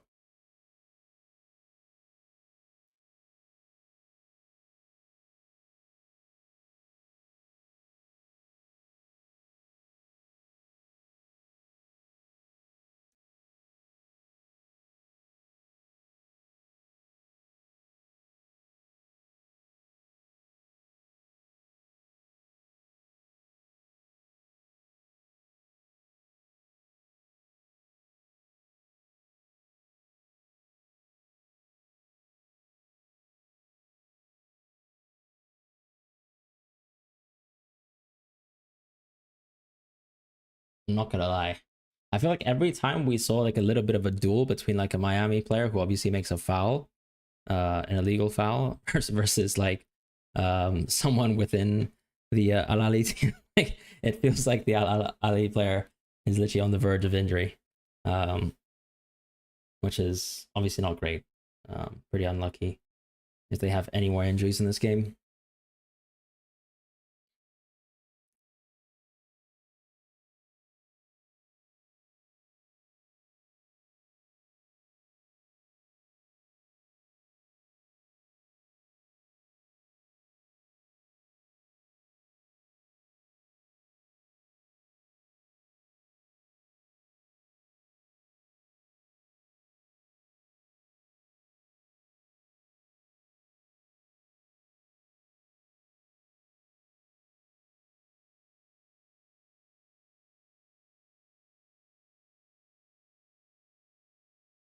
Say what time you're at. I'll pause as you're ahead. I'm ahead. I'm ahead. You mean I'm behind, right? 47, 53, 54, 55, 56, 57. Oh, you almost scared me there. I thought that was Miami clean sheet wiped just then. I mean, the wipe is probably going to happen as a matter of time, but if I can get away from it, I would take that because I just need a little bit more luck. You know, why not?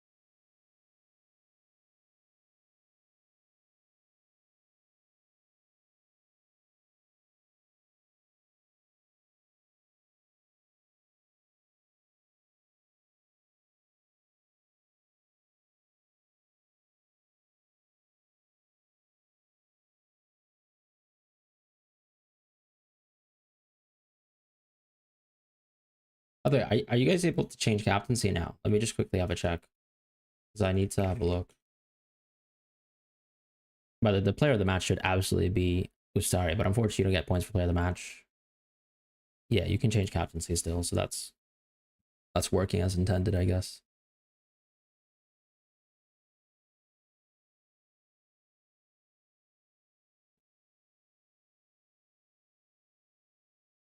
Oh, a little bit of good work from Messi. Close.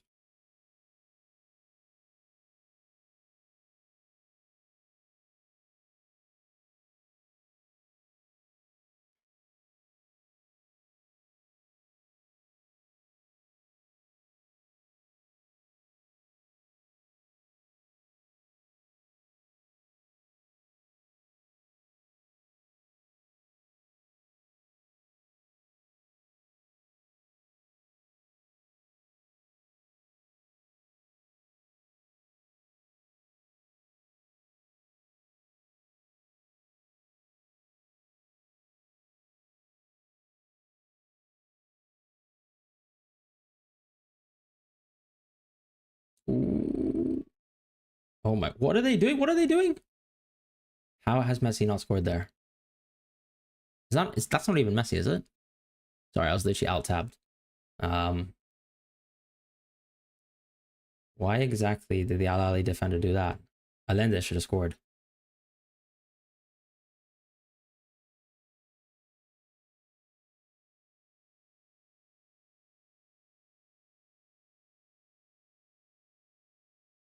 That's kind of crazy, by the way.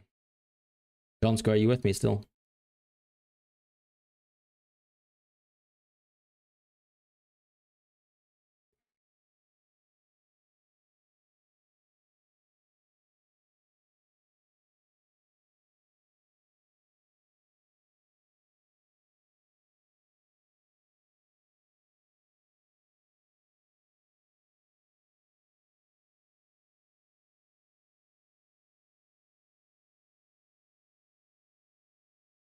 I feel like the game has slowed down like a lot.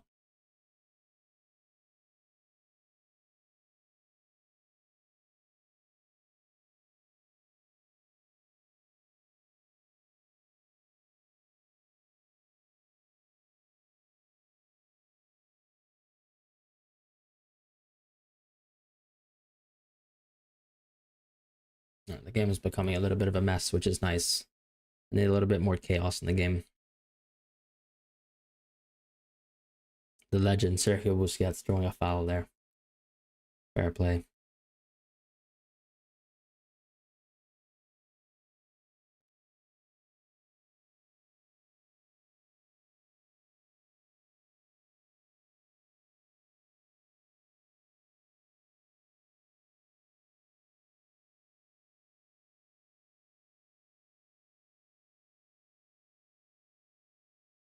Dude, Busquets, what are you doing? Oh, that's a good ball. Good ping over the top. Ooh. Close.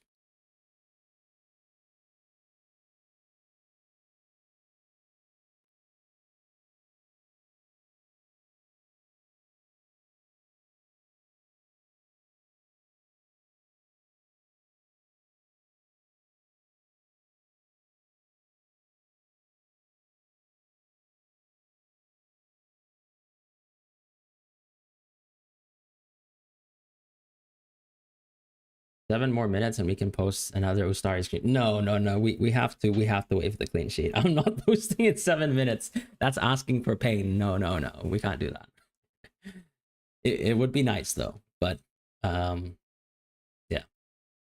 So it's either going to be 8 points, well, or 8 or 9 points, or we have an opportunity at probably getting something like, what is it, 14 points for a goalkeeper haul? Have you seen anything like that? I don't think I've even achieved that in my life. I'm trying to think. What's the highest goalkeeper haul that you guys have seen?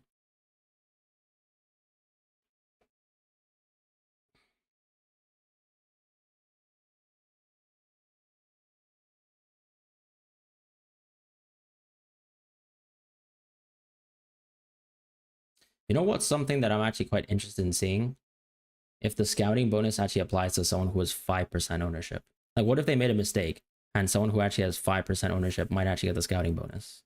I don't think that should be how it works. I think it should literally be like 4.9% and below.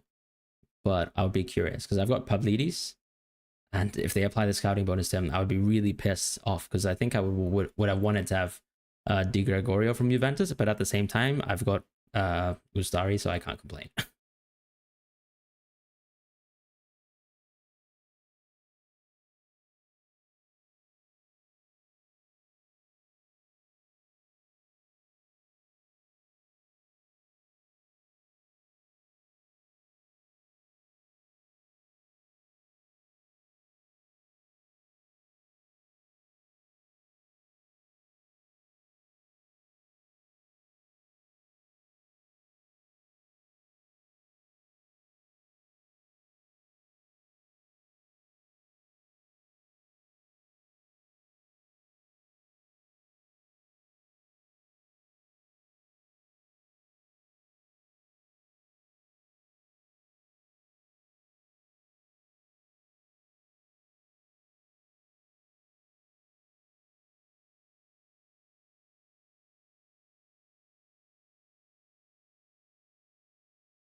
Allison scoring that last minute goal was how many points was that? Didn't play FPL when that happened. I can't remember. Did they have a clean sheet in that game? Maybe you're right. Actually, that probably is much more points.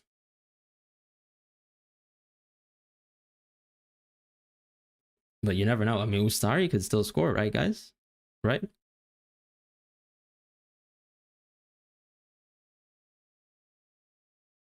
Oh, Messi still looks like absolutely the full deal. Not sure about Luis Suarez though. The brother is washed, but he's made a good pass there. Pass to Messi. This is it. This is it. Good shot on target from Messi. A little bit of action for some players.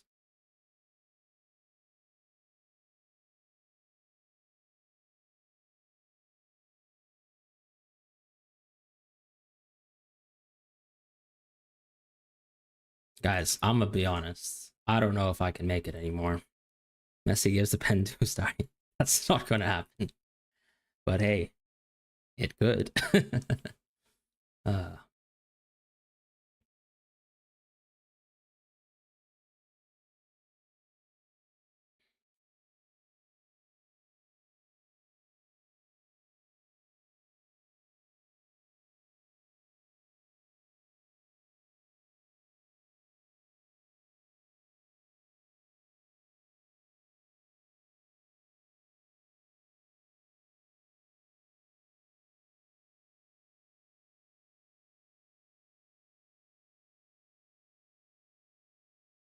ooh, that was close from Suarez.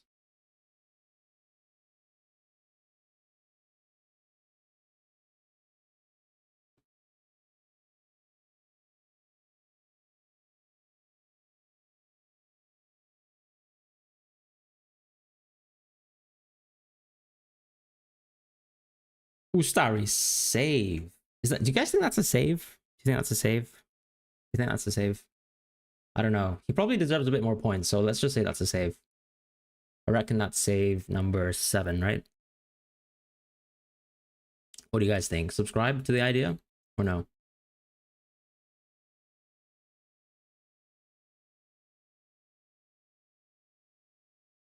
Yeah, I don't think it was on target though, which is the problem. But ooh, little slip. Yeah, the absolute pace on Luis Suarez in 2025.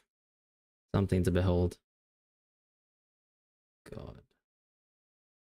Is it bad of me to say that the quality of this game is a little bit low? A little bit low?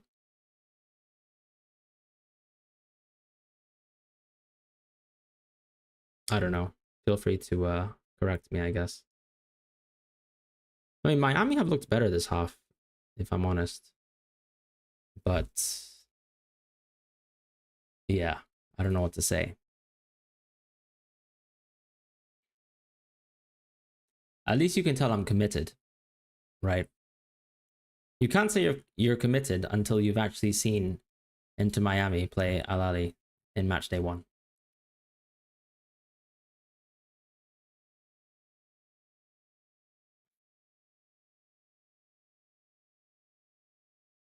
Oh, Messi actually still looks incredible, I'll be honest.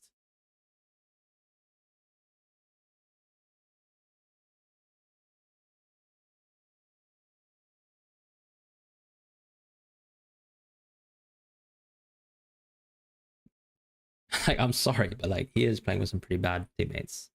Kind of hard to look, worse than the first half. Yeah, I think the quality's dropped, right? Obviously, probably because the physical level of the game has actually dropped a bit too. And I don't blame the players so much for the physical aspect of the game, because I think unfortunately this happens like at a very weird time of the season for people, right? The botched rebound on the missed peak. Yeah, David, fair play. But you know what? I needed that. So um yeah. Look, it was all planned, right? Just get lucky. That's how fantasy games go.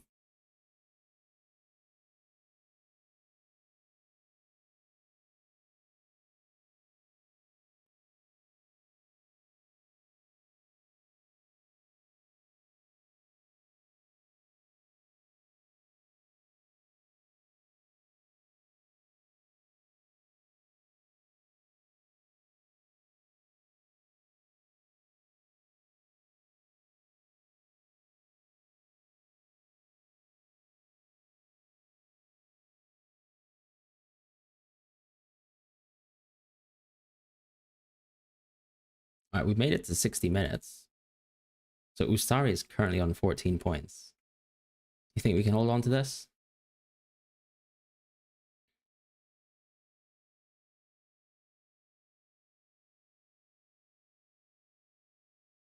I'm starting to believe, guys. Ted Lasso style. What do you think? I mean, Messi honestly still looks like a great player, regardless of the quality of the game. It's just like, for the most part, it's like he can beat one person and then slip in the right pass every time. But, like, is there any quality in this team whatsoever outside of Messi? I'm not so sure about it. There's a few fast-ish players on the team, which is a bit of a plus. At least they can move into spots and kind of create some space, but like it's pretty dire.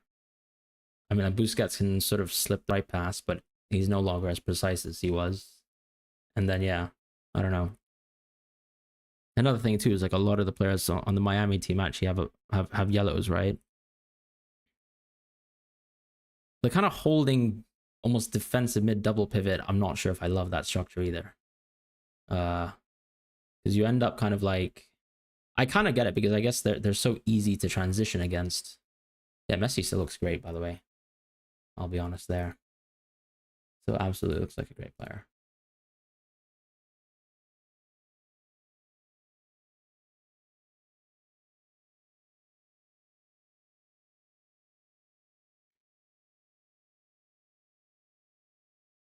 All right, that's one of the first ally subs in the second half. Let's see, what's chat saying? There's Ustari. Are we talking about Ustari for quality on the pitch? He showed a bit of quality, Good management for me to pick him. Just kidding. I'll take that though. Messi on the free kick. Let's see what he can do.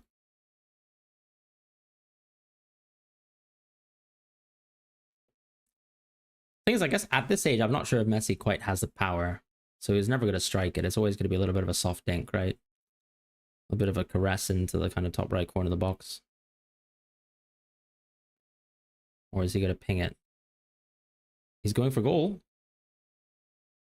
Oh my god. I thought that was in. I thought that was in.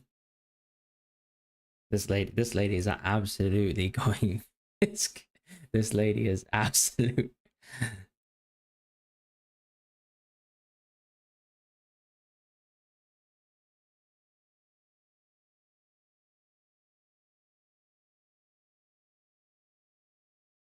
I can't tell who the lady supports because I have the stream off.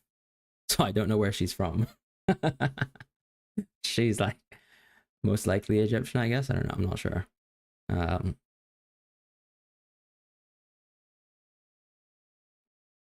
she doesn't seem like she's happy with the level on display. She saw better in the first half from Al Ali.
What are you doing?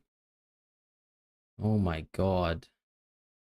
Busquets, the football is gone, my friend. It's so gone. Oh my god. Yeah, like there's no semblance of control in this game.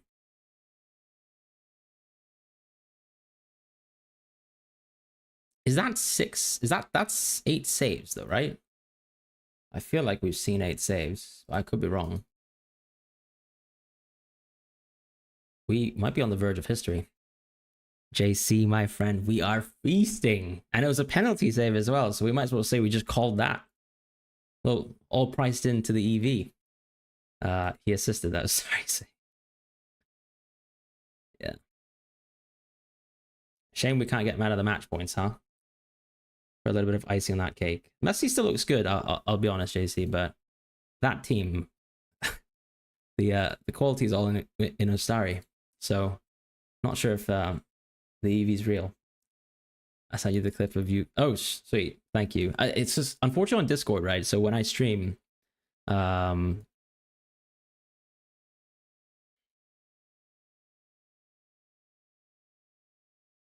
yeah, like unfortunately on Discord, what happens is like when someone texts me when I'm streaming, I don't get the kind of like notification the usual way around. So I appreciate that, but I'll definitely be posting that just to clickbait, and I'll probably just tag Solio.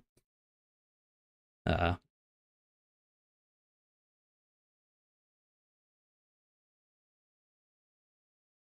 can't believe we're here. Did you miss like did you watch it live, or were you doing something earlier in the match? I'm surprised you're still up, by the way. It's quite the marathon for us, quite the commitment to watch Ustari play. I suppose you've got a little bit more stake in this because you're watching Messi too, right? For some various teams, or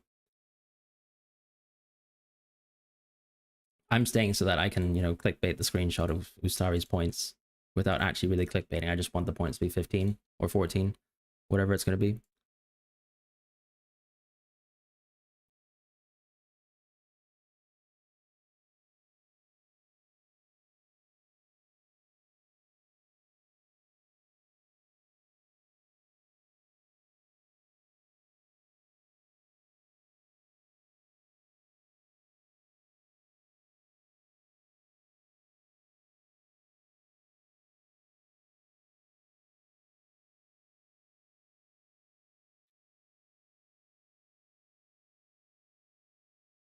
Ah, fair.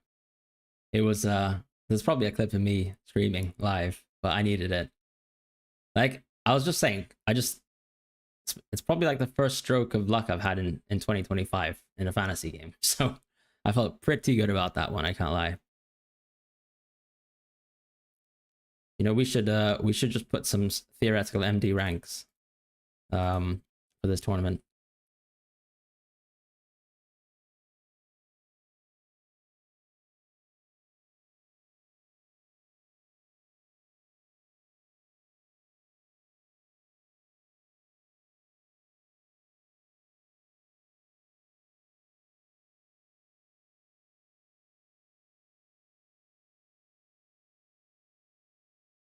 I'm actually surprised I've survived this long with this game.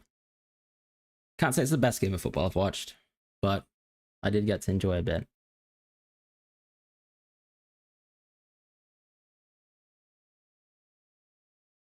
It seems like, I don't know if you saw the Bayern quote as well, JC, but like it seemed like a lot of the players coming back from international football might actually not start tomorrow.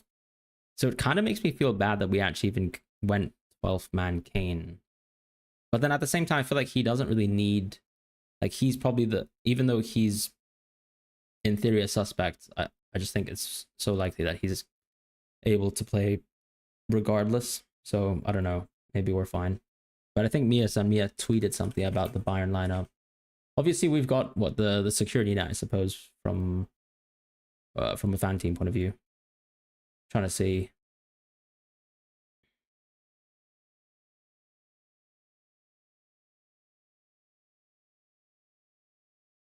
It seems like Sani will definitely feature in the tournament. But I think there's a mention that Jamal, Upamecano, Kim Min Jae are most likely going to be slowly integrated into the team much later.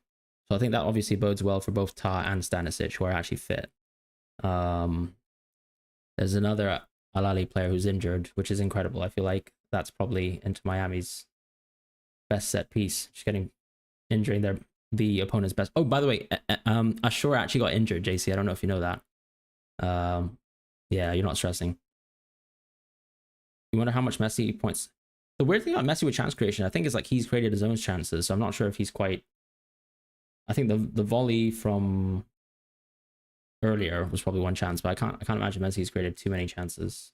Chances created actually don't tend to happen as often, but I think it also depends on the strict definition of like what stat we're looking at for chance creation, like whether it's like GCA or SCA or something in between, which is usually what chance created is.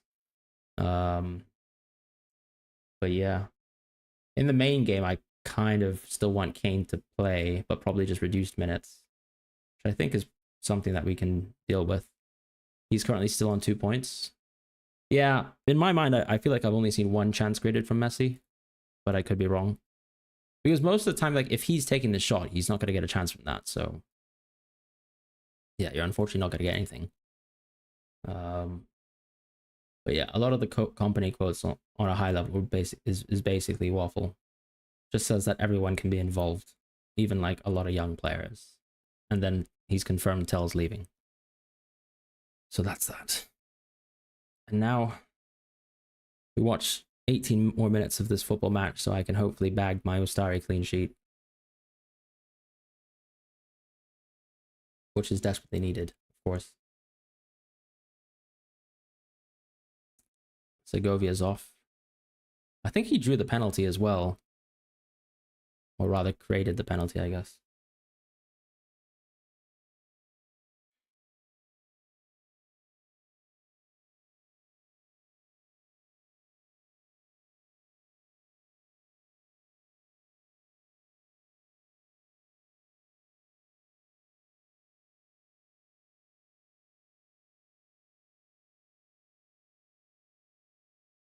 Oh, it was a nice touch.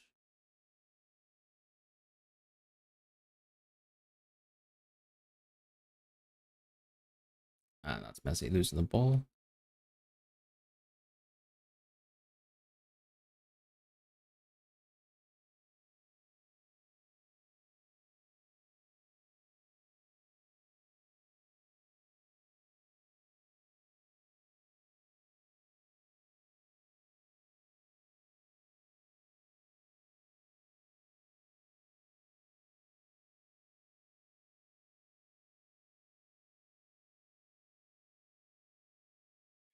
Oh, Pepe's here. That's cool.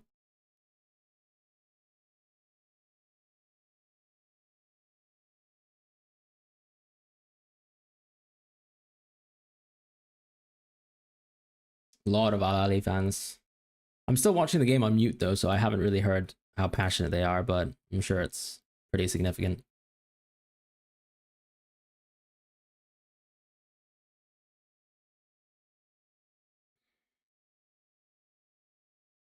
I do feel bad watching Suarez play. I feel like he almost needs to get subbed off. I mean, the poor guy. Yeah. Is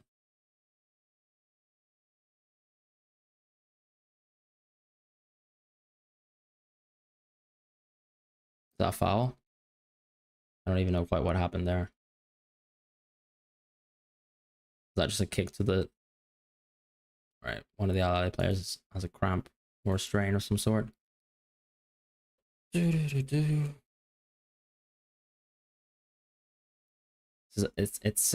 a long march to the end. When will Starry save a second penalty? Nah, I think it's what you said, JC, isn't it? When will he score his? Um, we could always do with the last minute bombing in, you know, to get a goal. I do remember one of the tweets that I read was that Trent could outscore my whole defense alone. But I guess that's not quite how the game works. Oh well.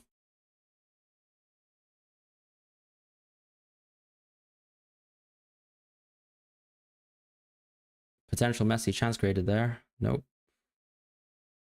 Ooh. Close from Suarez. I'm actually going to check Suarez's match logs. I'm surprised he's actually like still on the pitch. He tends to actually play full matches. Then again, a 60-minute sub has actually been pretty likely. Even on games where he's played, like had a week's worth of rest. So yeah, I'd imagine with the amount of games that we have over the next fortnight, Suarez has to come off soon.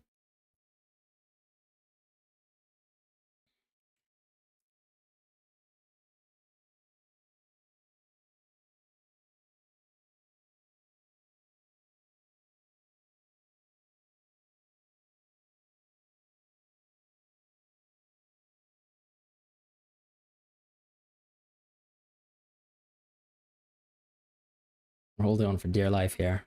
But Al Ali hasn't really posed a threat this much this half. We've had 2 saves, I believe. Yeah. We've now racked up to 8 saves. So honestly, if someone could just do a little bit of a half-assed kind of a shot, I'd appreciate it just to get the 15-pointer in. But I reckon the Al Ali XG is probably like north of 2.5. I could be wrong though. So I think one of the good chances was an offside. Not sure if there's actually XG on FOTMob, so I'll have a look. Yeah, there's no XG on this. I don't even know if there's VAR on this, actually. I haven't actually looked into the rules. Pessi's completely trash. I guess going for defenders and matches between awful teams can get us some clean sheets. No, I don't think that's a good analysis, to be honest. Like, if I'm being honest, like, so Allende from Miami should have scored in this match. Like, he had an extremely high-quality chance that was basically created by the Al Ahly defender. And Al Ahly really should have scored at least 3 goals. Like, I think we sometimes mistake... this is just one outcome, right?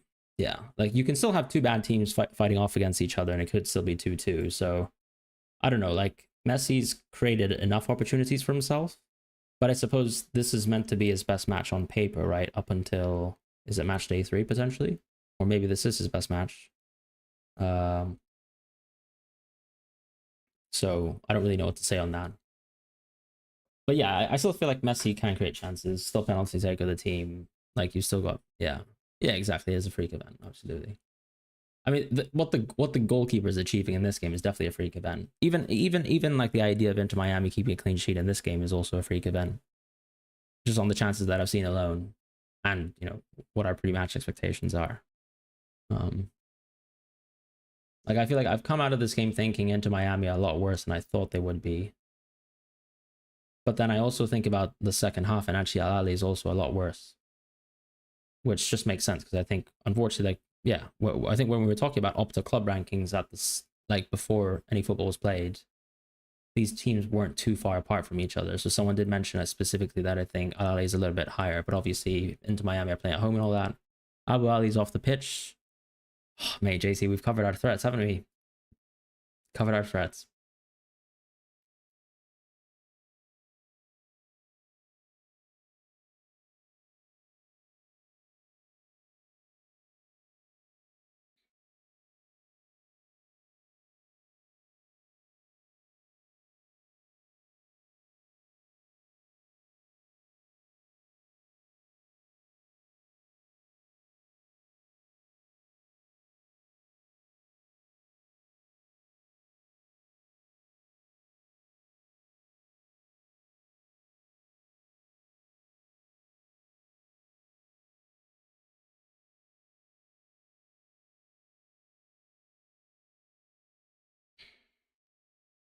What's the largest goalkeeping hole that you guys have had in your own teams?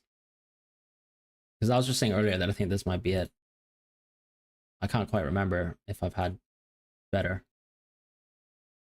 I can't even remember if I've ever had a goalkeeper that's hit double digits. Like I'm sure I have. It must be a penalty save and a clean sheet sometime, which is not too, which is basically this game, but you get additional points for a clean sheet, I suppose. Although I guess in FPL, if that happened to me, then I would have got additional bonus points. I'm going to say no, that's not happened to me. Well, actually, Nick Pope got a penalty save this season, right? I'm trying to think about that. I think he saved, what was it? Was it an Mbumo penalty? But I feel like they conceded anyway, so maybe no. Oh no, was it the Crystal Palace game? It was it was Eze, wasn't it? Yeah. Yeah, that, I don't know, I'm trying to think. Can't even remember what game week that was. Just tired now. Want it to be all over. Let's see.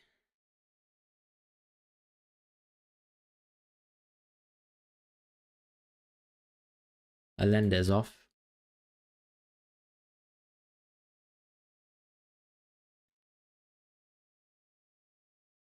Good to see, good to see. Double game 32. Oh, right, yeah. I guess that doesn't count, but maybe... Is it a 15-pointer? Has he got a 9 save? Nah, it's a 14-pointer so far, right? Or do I need to refresh the page? Is it static? No, I don't think so. We only have 8 saves for now. But we could be close to a 15-pointer. Double game week 32. How much did Pope score then? He scored...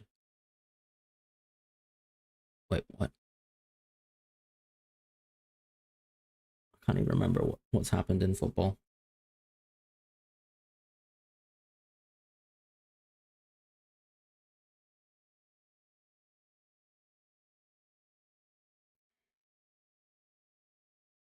Yeah, it was a 12-pointer from Poe, but I guess yeah, because there was so many attacking returns. I remember I was getting dusted by not only Barnes but actually just Murphy that whole time, and I had the legend known as Justin Kluivert.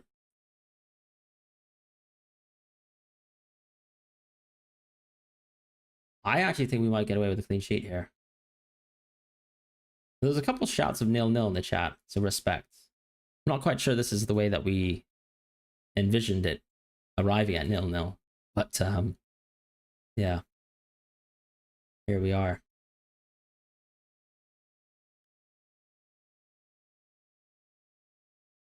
Busquets slowing the game down. Respect. I actually need to have a look at this group and just see like what a draw for Miami means actually, because it doesn't seem like they're actually playing with a lot of oomph here. Yeah, I don't know. On paper, the games are just harder, right? Porto, Palmeiras, I assume are better or tougher games. Because if I recall, the Porto EV is like probably the worst on Matchday 1, which is just Palmeiras. So, although yeah, Inter Miami's now also looking like one of the worst teams. Someone said 6-4. True. Yeah. Yeah.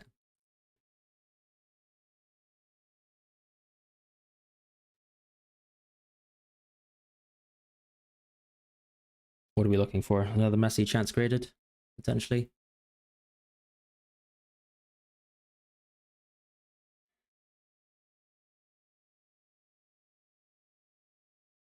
Well, one chance missed is another potential chance created, I guess. It seems like a great start to the tournament so far. From a fantasy perspective, sure. From did I enjoy watching the football match perspective? I guess also yes, because I enjoyed a good fantasy result. But yeah, I mean, quality football wise, it's been pretty poor. But I think what will be nice, of course, is the playoff stage of the tournament is nice, and there's still, to be honest, like some non-European teams that I've got high hopes for. Ooh, oh, what a save! That's your Messi chance created there. That should have been an assist as well. That should have been an assist. Wow, that was close. That was so close.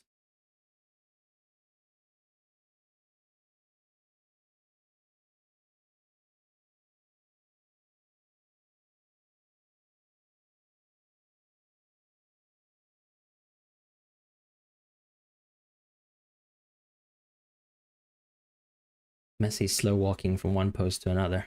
It's only taken a year. That was a great save, though.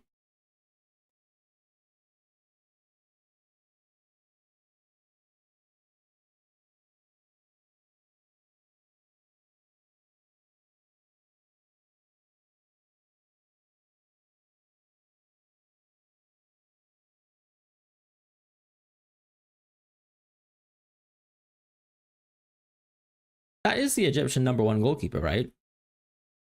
He's pretty good. He's pretty good. Me responding to one save. Skill. Gonna peep his FBref profile whilst I'm at it. 36 as well, but man's got hops. Bears. Fortunately, we don't really get the kind of open data on the Egyptian league, but that's besides the point, I suppose. I'm not going to repeat that, the Moonwalker, but the commentary is very much so appreciated. Can we play some football, Suarez? Oh my god, what is going on here? All right, Busquets has a yellow. Fair play.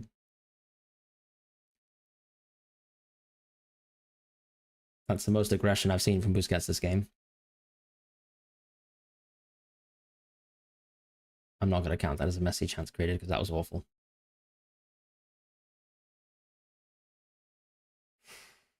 What a game this is.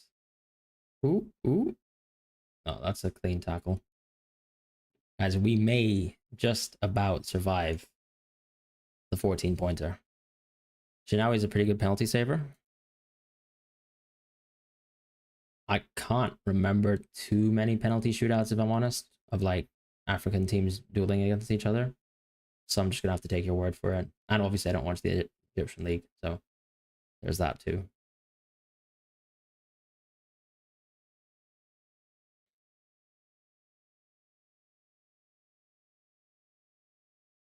Oh, Messi. Brilliant. From Busquets. Yeah, guys, please keep it still. Keep it still, because I need the Twitter screenshot. We came for the scouting bonus, saved for the let me just start that from the top. We came for the scouting bonus, stayed for the 6 or 8 saves, 1 penalty save, clean sheet, right? It's not too bad. All because we ignored the upside of Trent and Dumfries. No, I actually think Dumfries is probably going to score lots of goals. I don't know. I've probably jinxed it, haven't I? This doesn't look good. Whew. All right. I'll stop talking. Just been yapping right now. Morocco and AFCON semi-final.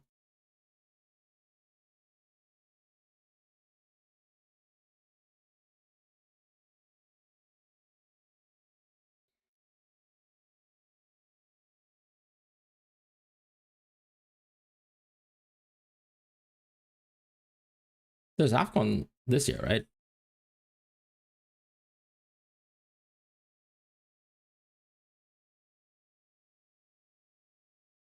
Or is it just like, no, it's... Well, I guess what? Is it always straddles this year and then the next, doesn't it?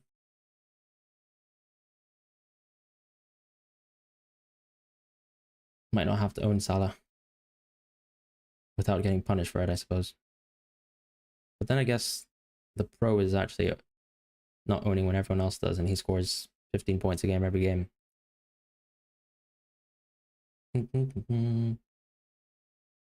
Good defense, Messi. Let's go. Hustle for that clean sheet. You're an idiot. Could Basky play that shootout? Shanawi got injured mid-game. Fair play. I mean, yeah. I can't profess to know the ins and outs of AFCON shootouts, so. That was a great save from El Shanawi.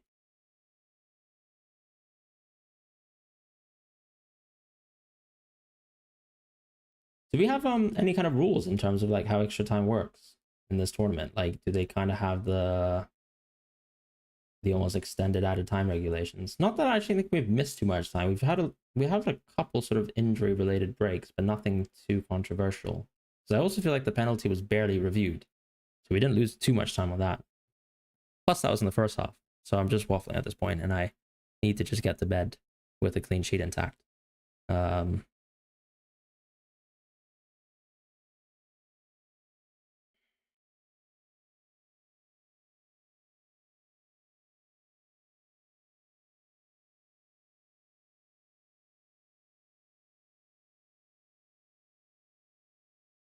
5 minutes. That's too much time for me. Gosh. I actually think I'm going to take a bathroom break. Nearly there. Where it's going to be a good FPL option. Yeah. Could be. I think on a plus side, as a Liverpool attacker, I imagine his minutes are better than, you know, like, for example, the rotating Diaz and Gakpo. So I think that's a plus. He's not going to be on penalties. He's probably on set pieces, which obviously that's a huge plus. But then at that point, it just sort of depends on his price. Because I think the pro obviously is like what the higher and more expensive players in the game.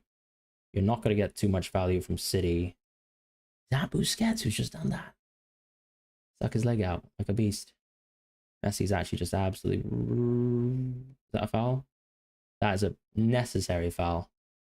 Well done. That buys us a couple more minutes. Now he need extra jam and hope that Armani concedes. I mean, it's pretty likely that Armani concedes, right? Or... I mean, actually, it was less likely that Armani concedes than Usari conceded. Would have conceded. But, you know, a man can pray. We are so close. We're so close to greatness. I'm just touching it right now. That's right. I'm going to be right back. Be back quickly. I don't know. If I leave, though, maybe it's like, you know what? I won't buy into these urban myths. Maybe if I leave, Messi will get an assist. So I'll probably just leave. We're back.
Let's finish this bad boy.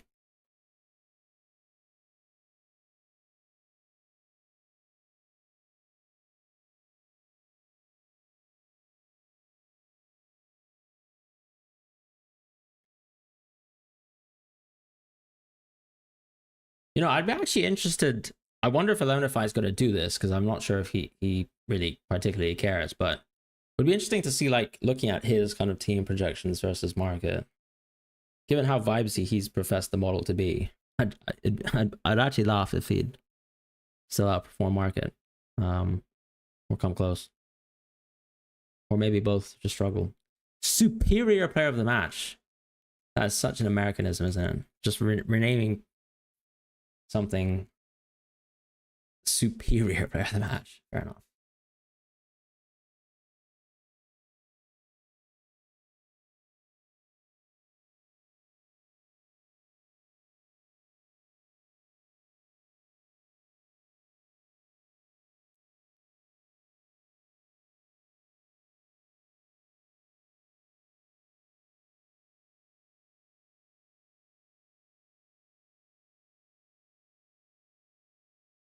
Beautiful. Guys, we have to keep the ball here. Come on, Suarez. This is your one job. This is it. This is it. This is it. This is it. 20 more seconds. No, you're taking your shot too early. Mate, Suarez with the heroics there. How's F1 going, actually? There's qualifying today, right? Or yesterday? I don't even know what's going on. Oh, God. Is that a head injury? I've just missed that. Oh, God. Was that bad? Hopefully the player's fine. Oh, it's just Suarez screaming at the ref, which is interesting. Did Russell take pole position?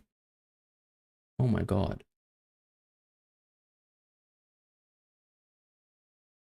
The player looks fine. I think he's pretty tired. Okay. Interesting news. What will be gone in September? Russell on pole. Sweet.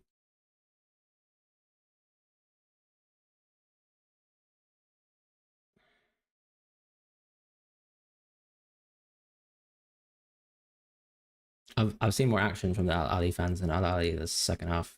I'll be real. Is that disrespectful? Or is that just the right amount of respect?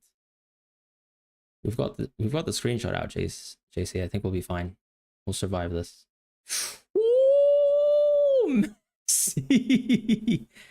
Messi. Messi said he wanted a goal or an assist. Came away with nothing, but it was pretty close to both.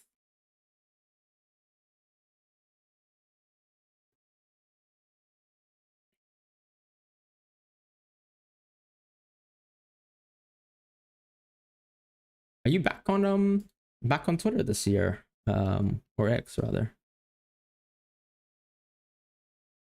AFCON players gone in December. Yeah.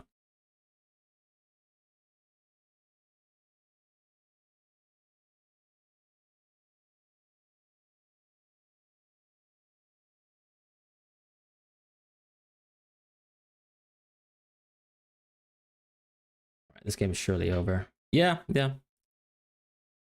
Because I can't remember if you actually deactivated. Okay, fair. That's all right.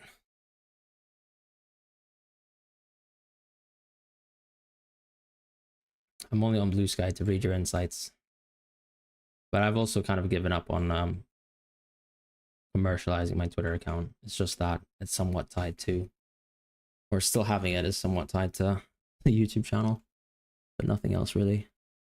I don't even have it in me to create content on there right now.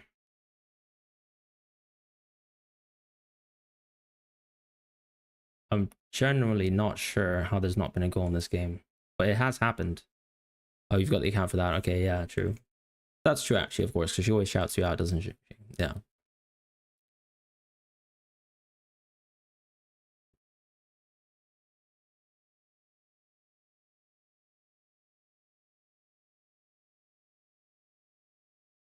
Why is there so much extra time to extra time? I actually don't understand. If we concede in this last moment, I actually lose my mind.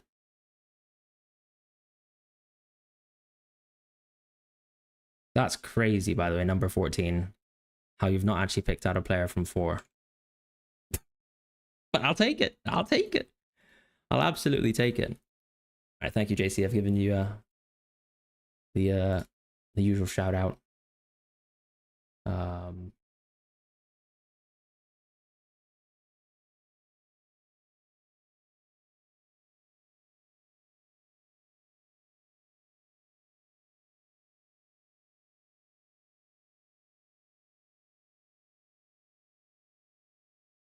What a game. You've got the Al Ali keeper. Oh, that's actually a lot of... How much points is the Al Ali keeper? How many points did Al Ali keeper get? Probably a lot too, right? I actually think he probably made, what, 4 saves in that game, roughly? Let me actually check.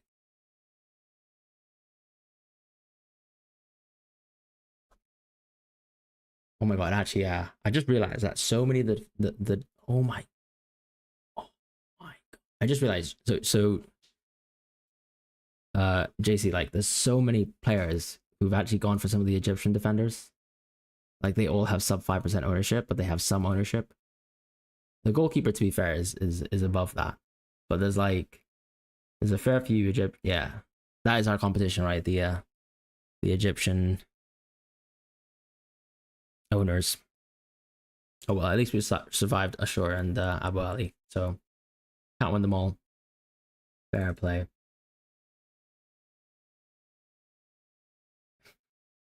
I'll take that.